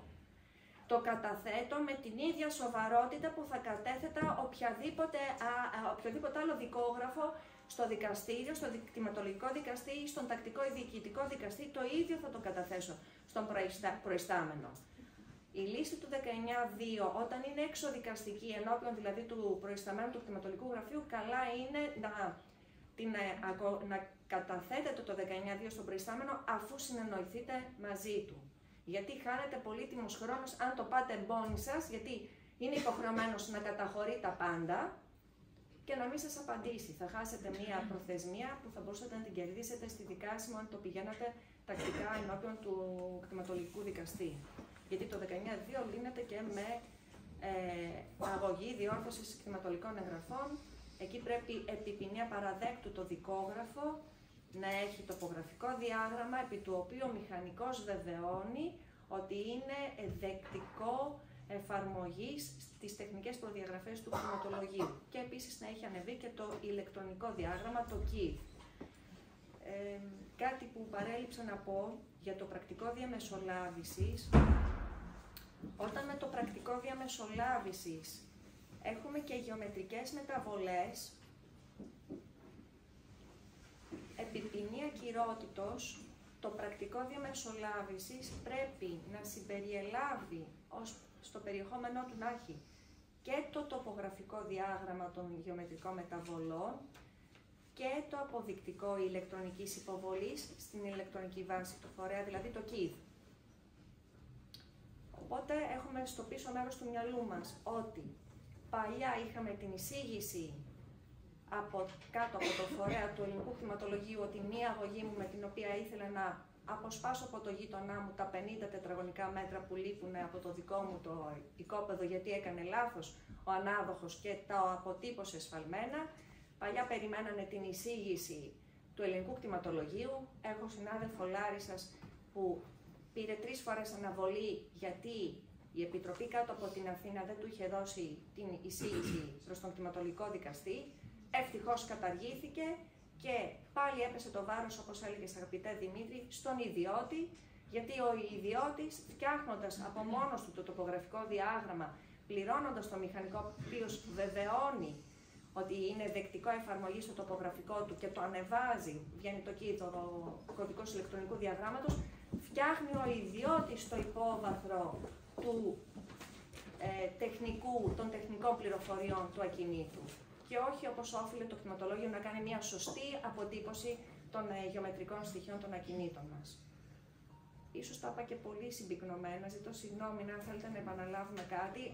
Αν συνοψίσουμε, έχουμε 2 βασικές διαδικασίες για τη διόρθωση των αρχικών εγγραφών. Η διαδικασία του αν έχω αντιδικία, αν έχω εκτοπισμό, αν επιδιώκω εγώ ο θυγόμενος ιδιοκτήτης τον εκτοπισμό του δικαιώματος κάποιου που φαίνεται στις αρχικές εγγραφές, εκεί έχω αντιδικία. Αντιδικία σημαίνει τακτική διαδικασία, σημαίνει 6-2. 6-2 είπαμε, 30 μέρες εγγραφή στο κτηματολογικό φύλλο και αυξημένη δικονομική οριμότητα. Η απόφαση θέλω αμετάκλητο. Όταν όμως δεν έχω αντιδικία και πάω με την εκουσία, εκεί έχουμε, όταν είναι 6-3, 20 μέρες εγγραφή στο κτηματολογικό φύλλο και κοινοποίηση στο ελληνικό δημόσιο, στο 6-8, 30 ημέρες η εγγραφή στο κτηματολογικό φύλλο. Ένας πολύ ωραίος νεοτερισμός, μπορούμε να πούμε ότι τουλάχιστον μέσα στην τεχνοκρατική προσέγγιση των ζητημάτων του κτηματολογίου κατά καιρούς έχει αναβαθμιστεί και βελτιωθεί λίγο κάπως. Ο 2664 είναι όταν στο κτηματολογικό φύλλο έχω ιδιοκτησία, αυτό κυρίως θα μας ταλαιπωρήσει και ταλαιπωρεί ήδη τους ιδιοκτήτες και όλους τους εμπλεκομένους συμβολογράφους και δικηγόρους. Στο κτηματολογικό φύλλο, όταν έχω άγνωστο ιδιοκτήτη, κάνω την εξής διάκριση. Αν το δικαίωμά μου αφορά σε οριζόντια ή κάθετη ιδιοκτησία με την ένδειξη αγνώστου ιδιοκτήτη, αντί της αγωγής του 6-2, λοιπόν, αντί για τακτική, με μία πρόσφατη τροποποίηση που ισχύει από το Μάιο του 2022, κάνω την αίτηση του 6-3, δηλαδή πάω με εκουσία να αναγνωριστώ κύριος σε οριζόντια ιδιοκτησία με έκτακτη χρησικτησία. Προσοχή, πρέπει να αποδείξω στον κτηματολογικό δικαστή ότι η οικοδομή έχει υπαχθεί σε καθεστώς οριζοντίου ιδιοκτησίας, ότι υπάρχει συστατική πράξη και ότι εγώ μπορώ από τα αδήλωτα χιλιοστά του αγνώστου ιδιοκτήτη να αντλήσω τα χιλιοστά τα οποία ισχυρίζομαι ότι αποτελούν το δικαίωμά μου, το οποίο εγώ θέλω να αναγνωριστώ με έκτακτη χρησικτησία κυρία. Σε αντίθεση, εάν το δικαίωμα που ζητώ να αναγνωριστώ κύριος ή κυρία με ένδειξη αγνώστου ιδιοκτήτη αφορά σε γεωτεμάχιο, εκεί ο ίδιος ο νομοθέτης μας οδηγεί ότι είναι μονόδρομος η αγωγή του 6.2 κατά του ελληνικού δημοσίου. Μία άλλη διαφοροποίηση, όταν στο κτηματολογικό φύλλο, ναι, τα έχει διαχωρίσει έτσι, και εκεί έχουμε και σφοδρές αντιδικίες, αδικαιολόγητες πάλι κατ' εμέ, με το ελληνικό δημόσιο. Όταν έχουμε οικόπεδα εντός σχεδίου πόλος, κάπου τώρα πάει λίγο να υποχωρήσει και να στρογγυλέψει το ελληνικό δημόσιο τις διεκδικήσεις του. Μία ενδιαφέρουσα περίπτωση είναι όταν έχω ανακριβή αρχική εγγραφή δικαιώματος που έχει καταχωρηθεί μερικά με την ένδειξη αγνώστου ιδιοκτήτη και μερικά υπέρ τρίτου προσώπου που αναγράφεται ως δικαιούχος. Εκεί θέλω λίγο να προσέξουμε το εξής. Εάν εγώ πάω να διεκδικήσω μόνο το ποσοστό που αναγράφεται ως αγνώστου ιδιοκτήτη και έχω μεταγεγραμμένο τίτλο ή μεταγραφταίο τίτλο, πάω με εκουσία. Αν όμως θέλω να διεκδικήσω το σύνολο του ποσοστού, στρέφομαι τόσο κατά του φυσικού προσώπου που αναγράφεται ως τρίτος κύριος και στη θέση του αγνώστου ιδιοκτήτη αναγκαστικά καθιστώ αντίδικο το ελληνικό δημόσιο. Και εκεί θέλω αμετάκλητη δικαστική απόφαση για να αλλάξω το περιεχόμενο του πεδίου της κυριότητας. Νομίζω ότι έτσι κάλυψα κάποιες περιπτώσεις. Αν θέλετε να συζητήσουμε κάτι ή να επαναλάβω, γιατί μπορεί να το πέρασα λίγο γρήγορα για μένα, αλλά να ήταν δυσνόητο. Μια ερώτηση για τη γωνία. Στην περίπτωση που μέρος του ακινήτου εμφανίζεται στην κυριότητα του ελληνικού δημοσίου, μέρος όμως, όχι όλα, εκεί χρειάζεται η διαδικασία της διαμεσολάβησης? Όχι, απαγορεύεται. Απαγορεύεται. Το λέει... επειδή είναι μόνο μέρος. Όχι, δεν είναι δεκτικό, είναι πολύ ξεκάθαρος ο νόμος. Ένα λεπτό λίγο, συγγνώμη.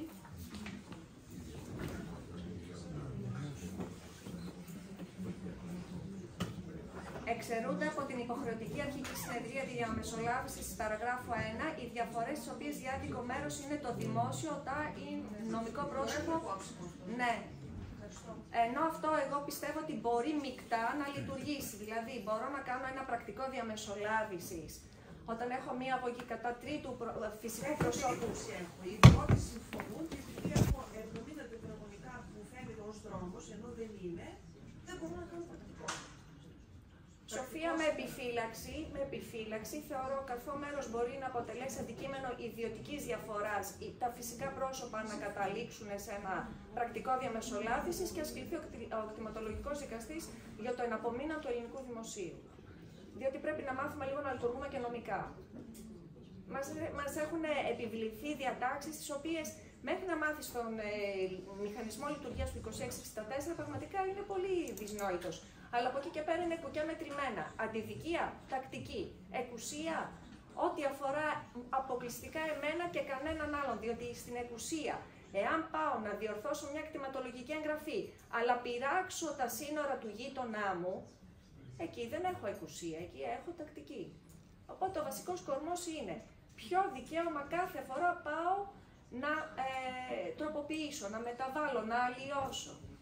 Και επίσης πρέπει να λάβουμε υπόψη ότι οτιδήποτε δεν είναι μόνο το πεδίο της κυριότητας, γιατί κυρίως μας απασχολεί το πεδίο της κυριότητας, είναι και το πεδίο των εμπραγμάτων δικαιωμάτων.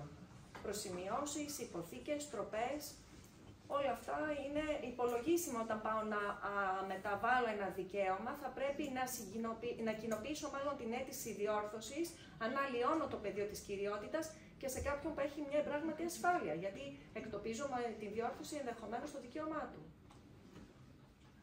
Μας κάνει λίγο. Αν μπορούμε οι ερωτήσεις μετά την τοποθέτηση. Δεν πειράζει, όχι, εγώ έχω ολοκληρώσει γιατί προσπάθησα να. Ολοκληρώσει. Ναι, προσπάθησα από τους βασικούς κορμούς γιατί είναι ατελείωτο. Όπως είπε και ο κύριος Κόνσουλας, θέλουμε να καταγράφουμε τις απορίες μας. Πάντως, εγώ φιλική συμβουλή που έχω σε όλους μας και τους συναδέλφους, τους συμβολογράφους και τους δικηγόρους, οποιαδήποτε υπόθεση και κυρίως εσείς αγαπητοί συνάδελφοι της Μαγνησίας, με το που ξεκινάει ένας φάκελος, αμέσως εκτυπώνω το κτηματολογικό φύλλο. Είναι κρίμα, πραγματικά κρίμα, μετά από πολύ κόπο και βάσανο να συντάξουμε μία συμβολογραφική πράξη και να μας πάρουν τηλέφωνο από το κτηματολογικό γραφείο και να πούνε ναι, καταχωρήσαμε την πράξη σας, αλλά δεν μπορούμε να την κλείσουμε γιατί πρέπει να καταθέσετε και αίτηση διόρθωσης προδείλου σφάλματος. Να αναφερθώ λίγο για τα πρόδειλα σφάλματα. Τα πρόδειλα σφάλματα προς το παρόν ακόμη, για καλή μας τύχη, μπορούμε να τα καταχωρούμε και έγχαρτα, να πηγαίνουμε δηλαδή την αίτηση να συνονοούμαστε. Στο γραφείο της Λάρισσας, όπως και του Βόλου, επειδή έχει γίνει αρχείο, οποιαδήποτε νομική πληροφορία βρίσκεται στο αρχείο του κτηματολογικού γραφείου, δηλαδή τα παλιά βιβλία του υποθηκοφυλακίου, μπορούμε και να μην προσκομίσουμε κανένα απολύτως πιστοποιητικό. Αυτό όμως, αν προσκομίσουμε πιστοποιητικά, τα αιτούμεθα ατελώς. Φιλική συμβουλή πάλι από την πρακτική. Καλό είναι ότι μπορούμε να βοηθήσουμε τον υπάλληλο του κτηματολογικού γραφείου να του το πάμε. Τον γλιτώνουμε από πάρα πολύ κόπο. Και δεν είναι ο κόπος γιατί ο άνθρωπος βαριέται. Δεν βαριούνται οι υπάλληλοι. Έχουν πάρα πολύ μεγάλο όγκο. Καταθέτω την εμπειρία της Λάρισσας, το γραφείο είναι υποστελεχωμένο. Δεν πρόκειται να στελεχωθεί, σας το λέω. Δεν υπάρχει βούληση από τα κεντρικά των Αθηνών να στελεχωθούν τα κτηματολογικά γραφεία. Νούμερο 1. Οι προϊστάμενοι που από εδώ και πέρα θα στελεχώνουν τα κτηματολογικά γραφεία θα έχουν 5ετή θητεία. Εγώ τους λέω πως είναι οι διοικητές των νοσοκομείων, μέχρι να πάρουν είδηση και μυρωδιά, να το πω έτσι πιο λαϊκά, τι γίνεται, θα τελειώνει η θητεία. Και αν ήταν καλά παιδιά του κτηματολογίου, γιατί έχουν, εγώ μπορώ να τα πω είναι οικογενειακά τώρα, έχουν το φροντιστήριο κάτω από το κτηματολόγιο, μην ανησυχείτε, όλα θα πάνε καλά. Όχι, δεν πάνε καλά. Δεν πάνε καλά όταν πάει το συμβόλαιο και πρέπει να πάει ο πελάτης την έγκριση της τράπεζας ότι είναι το σπίτι μου για να πάρει προτεραιότητα η επεξεργασία του, σε βάρος κάποιες άλλες καταχώρησης που μπορεί να έχει χρονική προτεραιότητα καταχώρησης πιο νωρίς, αλλά η επεξεργασία θα τύχει μετά από 1 εξάμηνο. Δεν πάνε καλά τα πράγματα. Και θα διωγγώνεται. Και περνάει το βάρος στο συμβολογράφο που θα κάνει ανάρτηση, διότι εγώ δεν χαλάω χατήρια στους πελάτες μου, όχι εγώ σαν Σδούκα, αλλά οποιοδήποτε εγώ, που θέλω να κάνω το οποιοδήποτε συμβόλαιο. Και θα το ανεβάσω και ενδεχομένως και θα το οριστικοποιήσω. Όταν όμως αυτό θα πάει στην τράπεζα, ποια είναι η τύχη του? Το θέμα είναι ούτε να κάνουμε συμβόλαια γιατί θέλουμε να κάνουμε συμβόλαια ή αγωγές. Είναι κρίμα να απορρίπτονται οι αγωγές ως απαράδεκτες, γιατί είναι κόστος για τους εντολείς μας, είναι κόστος, είναι και καθυστέρηση. Ούτε η δικαιοσύνη είναι ευέλικτη. Τίποτα δεν πάει καλά. Δεν το λέω να σας μαυρίσω την ψυχή, απλά σας λέω για να μεγαλώσετε τα όρια αντοχών σας. Εντάξει, μόνο γι' αυτό το λέω. Είναι ωραία η δικηγορία, είναι διαπλαστική, είναι ωραία η συμβολογραφία, είναι διαπλαστική. Πρέπει να συνειδητοποιήσουμε τη δύναμη που έχουμε στα χέρια μας. Δεν μας θέλουν. Μας συρρυκνώνουν, μας πετάνε από παντού. Το συμβόλαιο, η δικαιοσύνη, δηλαδή το έγγραφο, τα πράγματα δικαιώματα έχουν περιέλθει στη διαχείριση της ψηφιακής διακυβέρνησης. Πάτε να δείτε το κτηματολόγιο της Λάρισσας. Έχει γίνει απρόσωπο. Γιατί δεν φταίνε οι άνθρωποι. Αυτή είναι η γραμμή. Θέλουμε η ρητή, η μη ομολογουμένη προς τα έξω δήλωσή τους, δεν θέλουμε κόσμο στα γραφεία. Γι' αυτό και γίνονται όλες οι αιτήσεις για πιστοποιητικά του υποθηκοφυλακίου. Δεν θα πάτε όπως πηγαίναμε παλιά με την αίτηση χεράκι-χεράκι. Έχουν τελειώσει οι αιτήσεις του υποθηκοφυλακίου, γίνονται όλες ηλεκτρονικά. Θα βρείτε το έντυπο από την εφαρμογή του κτηματολογίου Σύστημα Μεταγραφών και Υποθηκών, το υπονομαζόμενο ΣΜΗ. Είναι ο κάβορας, είναι το ΣΜΗ του. Αυτό είμαστε. Ακριβώς. Ναι, εγώ φλιαρώ. Όποιος έχει κάποιος ερώτηση. Την πιο παράδοξη περίπτωση που μπορεί να τύχει, μου έπεσε ο λαχνός. Θέλει ένας πελάτης μου να πουλήσει ένα κίνητο και διαπιστώνουμε ότι υπάρχουν 2 διπλανά οικόπεδα και κατά την κτηματογράφηση πήρανε διπλανούς αριθμούς ΚΑΕΚ κτλ. Αλλά τα κτίρια που βρίσκονται πάνω, το κτίριο που είναι στο πίσω ακίνητο έχει πάρει το ΚΑΕΚ από το μπροστινό οικόπεδο Και το κτίριο που είναι στο μπροστινό έχει πάρει το ΚΑΕΚ από το πίσω. Υπόθεση με τον κύριο Βραγκιστινό. Και μαζεύω όλους τους ιδιοκτήτες και δεν ενδιαφέρονται όλοι. Και υπάρχει επίσης και ένα κίνητο κατασχεμένο. Το έχει πάρει η τράπεζα στο μεταξύ και δεν ενδιαφέρει και η τράπεζα. 6-2. Αντιδικία. Γιατί. Κατά πάντων. Κατά πάντων. Όχι κατά πάντων. Εκεί που θέλω να πάω. Το πελάτη μου κατά του διπλανού κτηρίου. Εκεί που θέλω να πάω σε ένα κτηματολόγιο. Εκεί που θέλω να πάω, ποιους βρίσκω ένοικους. Ποιους βρίσκω εγγεγραμμένους στο κτηματολογικό. Στο οικόπεδο μου. Ναι, στο οικόπεδό μου. Το οικόπεδο μου, έτσι. Περίμενε. Είναι το οικόπεδό μου. Στο πεδίο της κυριότητας είμαι εγώ. Είναι το οικόπεδο, αλλά το κτίσμα που είναι πάνω στο οικόπεδο έχει το ΚΑΕΚ από το διπλανό. Είναι χιαστή. Τα κτίσματα. Περίμενε. Χάνομαι λίγο. Έγινε. Το οικόπεδό μου, τα υπερκείμενα εκεί της υποκειμένης. Κύριο δικαίωμα είναι επί του οικοπαίδου. Άρα το τριόροφο βρίσκεται, το τριόροφο κτίσμα που είναι στο μπροστά οικόπεδο φαίνεται ότι είναι στο πίσω και το πίσω φαίνεται ότι είναι στο μπροστά. Έχουν άλλο ΚΑΕΚ. Δεν σε ενδιαφέρει τι φαίνεται στο μπροστινό σου ή στο πίσω σου. Εσύ πας να διορθώσεις. Εσύ έχεις λοιπόν στο παιδί, έχεις το σωστό οικόπεδο με τα σωστά γεωμετρικά στοιχεία. Το οικόπεδο ναι, αλλά το κτίσμα μου φαίνεται ότι είναι στο διπλανό. Επαναλαμβάνω, έχω το οικόπεδο με τα σωστά τετραγωνικά μέτρα. Στο πεδίο της κυριότητας είμαι εγώ, αλλά στα παρακολουθήματα, γιατί το κτίσμα, αν δεν έχω σύσταση οριζοντίου, είναι στα παρακολουθήματα. Υπάρχει σύσταση και τα διαμερίσματα είναι δίπλα. Υπάρχει. Ναι, γιατί δεν ασχοληθώ με το τι φαίνεται στους άλλους, θα πάω να διορθώσω με μία εκουσία τα δικά μου δικαιώματα. Για μένα δεν με ενδιαφέρει τι κάνανε οι κάτω. Οι κάτω έχουν άσχετο δικαίωμα από μένα, έτσι δεν είναι? Ναι. Η οριζόντια, η τριόροφη, η δικιά μου οικοδομή. Μόνο για το διαμέρισμά μου κάνω μόνη μου. Ναι, έχει συμβεί. Δεν βάζω τους άλλους μέσα. Θέλω να τοποθετηθώ με εκουσία, δεν προσβάλλω τα. Το θέμα όμως, κοίταξε. Το δικό της από το διαμέρισμα είναι του διπλανού. Το ελέγξαμε 50 φορές. Μισό λεπτό. Είμαι στο ΚΑΕΚ όμως εγώ που έχω διαμέρισμα στον τρίτο όροφο.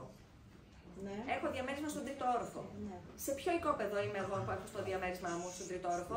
Φαίνεται ότι είμαι στο διπλανό οικόπεδο, ενώ δεν είμαι στο διπλανό. Στο δικό σου το οικόπεδο ποιος είναι? Η ξαδέρφη της γυναίκας. 6-2.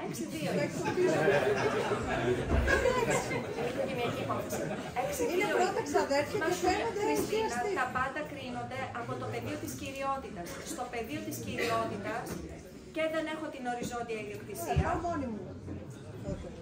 Νομίζω ότι είναι διτό το πρόβλημα. Δηλαδή, το γεωτεμάχιο έχει άλλο ΚΑΕΚ και η βρισκόμενη γεωτεμαχία οριζόντια ιδιοκτησία έχει το διπλανό ΚΑΕΚ. Ναι, εγώ που έχω το διαμέρισμα του τρίτου ορόφου, πού φαίνομαι? Στο δίπλα. Στο διπλανό φαίνομαι. Ωραία. Ζητάω λοιπόν, εκεί είναι μια σύνθετη αγωγή που έχω την εκουσία, το δικαίωμά μου, έχει αποτυπωθεί λάθος. Ναι. Άρα εγώ δεν θέλω να είμαι εκεί και θέλω να πάω στο σωστό γεωτεμάχιο και εκεί είναι τακτική, γιατί έχω εκτοπισμό δικαιώματος. Και συγχωνεύεται. Άρα θα πάρω Γι' αυτό θα κάνω εκτοπισμό δικαιώματος. Γι' αυτό και θα κάνω εκτοπισμό δικαιώματος με τα 6-2. Ναι. Θα σου πω μετά. Έχει γίνει τέτοια περίπτωση. Ήταν το πιο παράδοξο που είδα, δεν είναι. Ναι, γι' αυτό πάμε. Διορθώνω εκουσία, κύριε κτηματολογική δικαστή. Εγώ δεν είμαι εκεί. Θέλω να με βγάλεις από εκεί, γιατί εγώ δεν θέλω να πάω στο σωστό, αλλά να φαίνομαι και στο λάθος. Έχουμε και τον τίτλο αγοράς του οικοπαίδου, γιατί αναγέρθη και με δικές μας δαπάνες. Το λόγιο βλέπει 1000 μέτρα. Τα 400 με τίτλο και για τα άλλα δεν κάνει λόγο. Μπορώ εγώ σαν κληρονόμος με το 6-8 να πάω να το διορθώσω? Έχω λοιπόν μία ιδιοκτησία που στο πεδίο του εμβαδού τίτλου δεν έχει τίποτα. Έχει 1000 μέτρα. Έχω λοιπόν στο εμβαδό τίτλου 1000 μέτρα. Και στο εμβαδό της κινηματογράφησης τι έχω? Ανάποδα. Τι έχει στην κινηματογράφηση? Όχι, αφού ρώτησε εμβαδό τίτλου τι έχω. Εμβαδό τίτλου.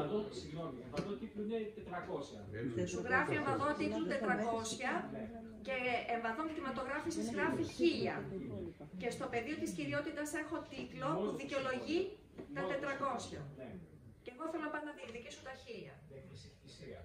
Εκεί είναι 6-8 να συμπληρωθεί στην αιτία κτήσεως, εκτός από το μεταγεγραμμένο τίτλο που έχω, η διαφορά των μέτρων με χρησικτησία.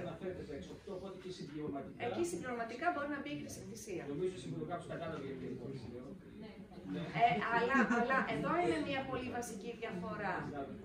Ενώ σε καθεστώς υποθηκοφυλακίου μπορούσαμε να κάναμε τα συμβόλαια και να λέγαμε μεταβιβάζω 1000 μέτρα, εκ των οποίων τα 400 τα έχω με αιτία κτήσεως την κληρονομιά και για τα υπόλοιπα τα έχω εκ χρησικτησίας. Δεν έχω διαφορά μέτρων εδώ, προσοχή. Είναι άλλη διαφορά των μέτρων και άλλο η χρησικτησία. Τα υπόλοιπα 600 τα έχω με χρησικτησία, υποβάλαμε δήλωση χρησικτησίας, γιατί είχα 2 αιτίες που συμπλήρωναν τα 1000 μέτρα. Τον μεταγεγραμμένο τίτλο της αποδοχής κληρονομίας και τη χρησικτησία. Αντιστρόφως, ανάλογα στο κτηματολόγιο, δεν μπορούμε ποτέ, προσοχή, εσείς συνάδελφοι της Μαγνησίας, όταν έχω διαφορά μέτρων, δεν μπορώ να πω την παλιά πρακτική του υποθηκοφυλακίου για τα δε επιπλέον μέτρα, τα ανέμαμε και τα κατέχω εκ χρησικτησίας, γιατί η δήλωση που κάνω στο συμβόλαιό μου δεν ταυτίζεται με την εικόνα του κτηματολογικού φύλου που μου έχει μόνο έναν τίτλο.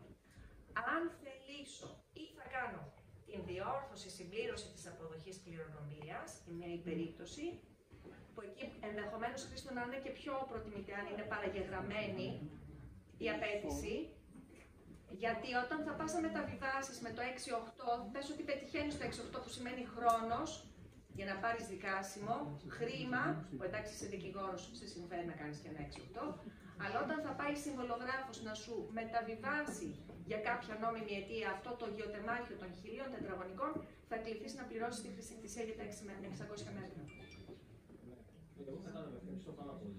Για τα επιπλέον μέτρα ακόμα είναι κανείς στην απόκληση.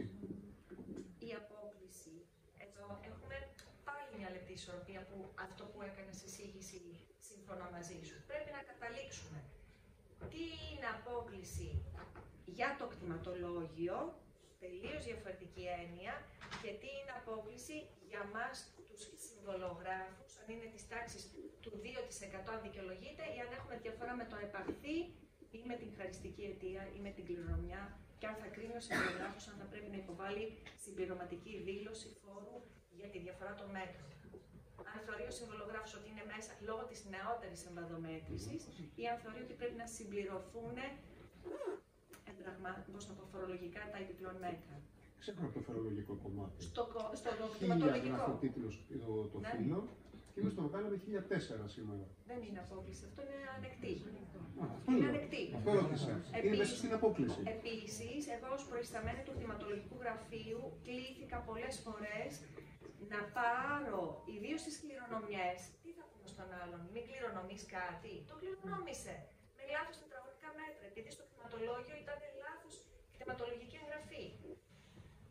Παραλαμβάναμε και καταχωρήσαμε πολλές πράξεις που είχαμε απόκληση με βάση την κτηματογράφηση, γιατί δεν μπορούμε να σταματήσουμε την απαγωγή του δικαιώματος, γιατί ξέρουμε πώς έχει γίνει η κτηματογράφηση. Δηλαδή, για να γίνω συγκεκριμένη, κληρονομώ ένα ακίνητο 500 τετραγωνικά μέτρα. Το κτηματολόγιο το έχει 700. Είναι εκτός ορίου απόκλησης. Συνεννοούμε με τον προϊστάμενο ότι ξέρεις, θα σου το φέρω και κάποια στιγμή θα τα διορθώσω. Θα απευθυνθώ σε έναν δικηγόρο, διόρθωσω τα γεωμετρικά στοιχεία ή θα συμπληρώσω τον τίτλο. Είναι κρίμα να σταματάμε λόγω της κακής κτηματογράφησης καταχώρηση συμβολογικών πράξεων. Υπάρχει μια ανοχή, το 7% που λένε η μηχανική καραμέλα, να ξέρετε. Το 7% ισχύει μόνο για τις κτηματογραφήσεις. Δηλαδή για τα χωριά. Για τη Λάρισα που λένε κάνουμε το κομπιουτεράκι άϊνος 7% δεν ισχύει. Δεν έχει ακόμα ενεργοποιηθεί εκείνος ο συντελεστής από το Υπουργείο για την ανοχή των κτηματογραφημένων οικοπαίδων, των γεωτεμαχίων εν γέννη, γιατί μπορεί να είναι και χωράφια. Έχουμε ανοχή, αλλά όχι να πάμε το κομπιουτεράκι μου και να λέω άϊνος το 7%. Το 7% είναι ένας συντελεστής που ισχύει για την κτηματογράφηση, για τους μηχανικούς που συντάσσουν το τεχνικό υπόβαθρο, σε μια υποκτηματογράφηση περιοχή. Εμείς τι κάνουμε, εμείς απλά ρωτάμε τον πελάτη και του λέμε κάνε τοπογραφικό για να αξίσει την ακριβή επιφάνεια. Αν έχουμε μεγάλη απόκληση, συνανόμαστε με το κτηματολογικό γραφείο να το περάσει και βρίσκουμε τρόπο να το διορθώσουμε. Άλλη ερώτηση. Να πω κάτι σχετικά με το 6-8 που έτσι. Λοιπόν, υπήρχε αρχική εγγραφή στην οποία φαινόταν γινόταν πρόσωπο, το οποίο κατά τον χρόνο λειτουργίας του κτηματολογικού γραφείου δεν ήταν εν ζωή. Αυτό προβλέπετε, ναι. Λοιπόν, χρειάστηκε να διορθωθούν οι τίτλοι κτήσης που φαίνονταν κάποια συμβόλαια, κάποια γραμμένα κανονικά. Δεν βόλευε όμως, γιατί η περιγραφή των ακινήτων σε αυτούς τους τίτλους κτήσης δεν ταυτιζόταν με το πώς αυτά φαίνονταν στο κτηματολόγιο, οπότε ζητήθηκε να διορθωθεί και να μπει χρησικτησία, αυτό που ανέφερε και πριν. Και σε πρώτο βαθμό και σε δεύτερο βαθμό απορρίφθηκε η αίτηση των κληρονόμων πια του φερόμενου ως ιδιοκτήτης της πνευματικής εγγραφές, διότι θεωρήθηκε λανθασμένη η εγγραφή λόγω του ότι υπήρχε μη υπαρκτό πρόσωπο. Λέει κάπου, αναφέρει κάπου 26-64, ότι θα πρέπει οπωσδήποτε στις αρχικές εγγραφές το πρόσωπο το οποίο υπάρχει να είναι υπαρκτό. Περίμενε. Να διαβάσω λίγο, αν μου επιτρέπετε. Τώρα... Με την επιφύλαξη όσων ορίζονται στο άρθρο 20, εκείνος που καταχωρίστηκε στις πρώτες εγγραφές ως δικαιούχος εμπραγμάτου δικαιώματος, καθώς και οι καθολικοί ή οι δικοί του διάδοχοι μπορούν εντός της προθεσμίας της παραγράφου 2 του άρθρου 6. Τώρα, επίσης, να ξέρετε ότι πήγαν οριζόντια όλες οι διορθώσεις των κτηματολογικών εγγραφών, άγνωστοι, γνωστοί, ακριβείς, ανακριβείς εγγραφές, 31 Νοεμβρίου του 2024. Τώρα, απλά το λέω για να ξέρουμε ότι είμαστε στην τελική ευθεία, αν δεν υπάρξει κάτι νεότερο. Εδώ λοιπόν λέει να ζητήσουν μέσα στην προθεσμία διόρθωση των αρχικών εγγραφών τη διόρθωση των στοιχείων της πρώτης εγγραφής, περιγραφικών, γεωμετρικών ή άλλα, τα οποία δεν εμπίπτουν στο πεδίο εφαρμογής του άρθρου 20α. Με την αίτηση αυτή δεν επιτρέπεται, επιπληνία παραδέκτου, να αντίθεται υπό αμφισβήτηση τα δικαιώματα συνδικαιούχων, τα όρια όμορων ακινήτων ή τα δικαιώματα τρίτων προσώπων επ' αυτών. Σε άλλη διάταξη αναφέρει ότι ο δικαιούχος κύριος του ακινήτου θα πρέπει να είναι κατά το χρόνο έναρξης του κτηματολογίου της δημοσίας. Πρέπει να είναι, αυτό πρέπει να είναι όμως, το πρόσωπο το οποίο είχε το δικαίωμα. Ναι, είχε αποβιώσει. Και δεν πήγανε να δηλώσουν οι κληρονόμοι. Συγγνώμη, την πρώτη μέρα των αρχικών εγγραφών ποιος έπρεπε να είναι? Έπρεπε να είναι κληρονόμοι. Οι κληρονόμοι. Ωραία. Η κτηματογράφηση τότε ήταν τύρναβος. Τώρα άσε, ο τύρναβος ήταν και πιλωτικό, έχουμε πολλές αμαρτίες στον τύρναβο. Καλώς ή κακώς δεν πήγαν κληρονόμοι, ούτε με πολύ σε αποδοχή του κληρονομιασμού. Και είναι ο αποβιός σας. Ναι, και φαίνεται ο αποβιός σας. Και τώρα δεν μπορούν με κανέναν τρόπο να διορθώσουν την αρχική εγγραφή. Αυτά είναι οι συνέπειες των κτηματολογικών εγκραστών που είναι, συγγνώμη που θα πω, και αποστηρωμένοι, δεν έχουν κάνει πρακτική. Δεν έχουν κάνει πρακτική δικηγορία, δεν έχουν βρεθεί σε διλήμματα να μην μπορείς να μεταβιβάσεις το δικαίωμα. Είναι πολύ μεγάλη ευθύνη γι' αυτό και επανέρχομαι. Αντιμετωπίζαμε στο υποθηκοφυλακείο με σεβασμό το συμβόλαιο πώς θα το σώσουμε, όχι πώς θα το απορρίψουμε. Γιατί είναι μια σειρά δικαιωμάτων από πίσω, φορολογικά, πολυοδομικά. Και μιλάμε ότι μπορούν να περάσουν πράξη αποδοχής κληρονομιάς. Δεν μπορούν να ούτε την αποδοχή κληρονομιάς. Να πω λίγο κάτι που παρέλειψα στους συναδέλφους δικηγόρους. Ένας άλλος ωραίος νεοτερισμός του 2664 είναι ότι η εξάλειψη των βαρών που δεν τα βλέπουμε τα βάρη στο κτηματολογικό φύλλο, έχω μία προσημείωση, την εξόφλησα σήμερα, γιατί εξόφλησα την τράπεζα, άρα έχω απόσβεση της απέτησης. Η απόσβεση της απέτησης οδηγεί στην εξάλειψη του βάρους. Πάω λοιπόν να ελέγξω την προσημείωση αυτή στο κτηματολογικό φύλλο και δεν την βλέπω. Τι κάνω? Δεν τη φέρνω με 6-4 στο κτηματολογικό φύλλο για να την κάνω εξάλειψη στο κτηματολογικό φύλλο. Ένα πολύ ωραίο, έτσι, ωραία αναλαμπή του κτηματολογικού νομοθέτη ήταν την εξάλειψη αυτών των βαρών να την κάνει να διενεργείται κατευθείαν στα βιβλία του υποθηκοφυλακίου. Τι είπαμε, στα βιβλία του υποθηκοφυλακίου με το που λειτουργεί την πρώτη μέρα σαν κτηματολογικό γραφείο κλειδώνουν. Γίνονται αρχεία. Δεν έχουμε καμία παρέμβαση για σύσταση δικαιώματος. Έχω όμως παρέμβαση σε αυτή την περίπτωση για την κατάργηση, την εξάλληψη. Εγώ καταχρηστικά, να ξέρετε, με το βάρος της προσωπικής ευθύνης, αυτό το άρθρο το έκανα δεκτό και για τη σημείωση των αγωγών. Δεν το προέβλεπε, δεν το δέχεται το νέο νομικό καθεστώς, καλά κάνουν και δεν το δέχονται, απλά εγώ το θεωρούσα περιττή γραφειοκρατία. Τι να φέρω, την αγωγή από το βιβλίο διεκδικήσεων με 6-4 στο κτηματολογικό φύλλο για να σημειώσω στο κτηματολογικό φύλλο την απόρριψη της αγωγής. Το θεωρούσα τυπική, πώς να το πω, έτσι, γραφειοκρατία, δεν είχε νόημα, αλλά δεν το λέει η διάταξη νόμου. Επόμενη ερώτηση. Εγώ όχι μία ερώτηση, μία προτροπή ήθελα να κάνω, επειδή με την ευκαιρία της παρουσίας και των εκπροσώπων του Δημογραφικού Συλλόγου και φυσικά με τις πολύτιμες συμβουλές της κυρίας Δούκα, επειδή τα πράγματα όπως είπε στα Τιγόνη δεν πάνε καλά και πάνε ακόμα χειρότερα, ειδικά για τους συναδέλφους, θα ήθελα να δώσω την προτροπή να αναλυθεί κοινή δράση, η οποία φυσικά δεν έχει να κάνει με το κτηματολογικό γραφείο της Λάρισας του Βόλου, αλλά κυρίως με τη φιλοσοφία της λειτουργίας του κτηματολογίου, γιατί η καθήλυνα αρμόδια για το πώς δράτω, πώς πρέπει να λειτουργεί το κτηματολογικό γραφείο και λίγο τη συμβολιογράφη, πρέπει να λάβουμε κοινή πρωτοβουλία, η οποία πρέπει να είναι σε κεντρικό επίπεδο, για το πώς πρέπει να δουλεύει ένα κτηματολογικό γραφείο. Γιατί έχουμε φτάσει στο σημείο, στη Λάρισα σήμερα, μέσα σε 9 μήνες μετά, να έχουμε ήδη πάει στους 6 μήνες καθυστέρηση. Εδώ οφείλω να πω ότι ήταν η κακοδαιμονία, αποφασίστηκε το δάχτυλο, μου το κούνησε μηχανικός. Και όταν τη ρώτησα, συγγνώμη, έχετε τελειώσει νομική και μου λέει όχι, εκεί τοποθετηθήκαμε η κάθε μία στη δεξιά και αριστερή πλευρά της καρδιάς. Τι θέλω να πω. Μηχανικός αποφάσισε την κατάργηση, και δεν το λέω με παράπονο, ένα καλό μου έκανε. Εντάξει, αποδεσμεύτηκα από μια κατάσταση η οποία ήμουνα όμηρος από το 2018. Αυτό όμως αφορά εμένα προσωπικά. Σε επίπεδο πόλης, λειτουργικό, θεσμικό, επιστημονικό, γιατί είμαστε επιστήμονες, ήταν μια πάρα πολύ μεγάλη καταδίκη να αντιμετωπιστεί η Λάρισα σαν τη Λαμία και σαν τη Χαλκίδα. Γιατί έτσι είπαν. Εμείς λέει κλείσαμε τη Χαλκίδα, πώς κλείσατε τη Χαλκίδα.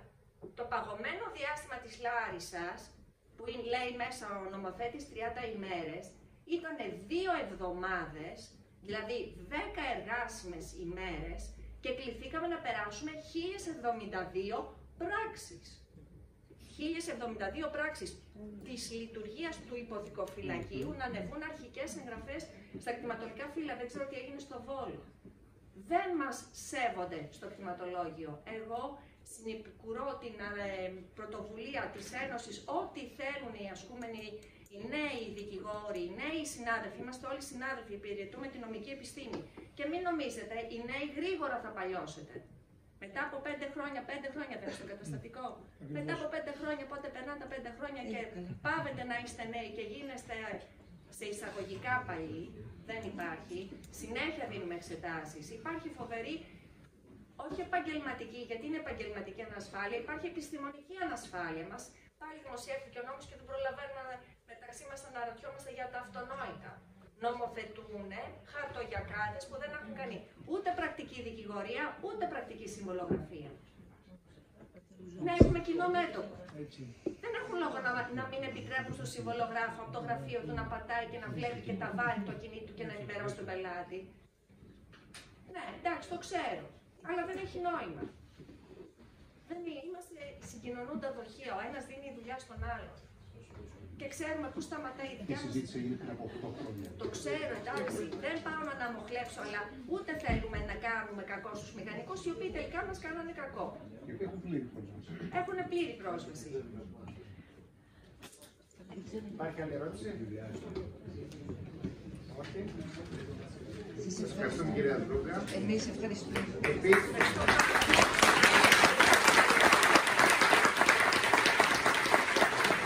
θέλω να σας ενημερώσω ότι η μερίδα βεντιοσκοπή της ανεβεί στο site της Ένωσης, για όποιον θέλει. Πριν κλείσουμε, θα θέλουμε να ευχαριστήσουμε τον Δικηγορικό Σύλλογο Λάρισσας που στέκει το αργό κάθε προσπάθεια να μας δώσει Ένωση. Και να ευχαριστήσουμε και την Νομική Βιβλιοθήκη για την πολύτιμη προσφορά της. Ευχαριστούμε πάρα πολύ για την παρουσία σας. Σύντομα θα έχετε νέα και από εμάς για τις επόμενες δράσεις μας. Καλό βράδυ.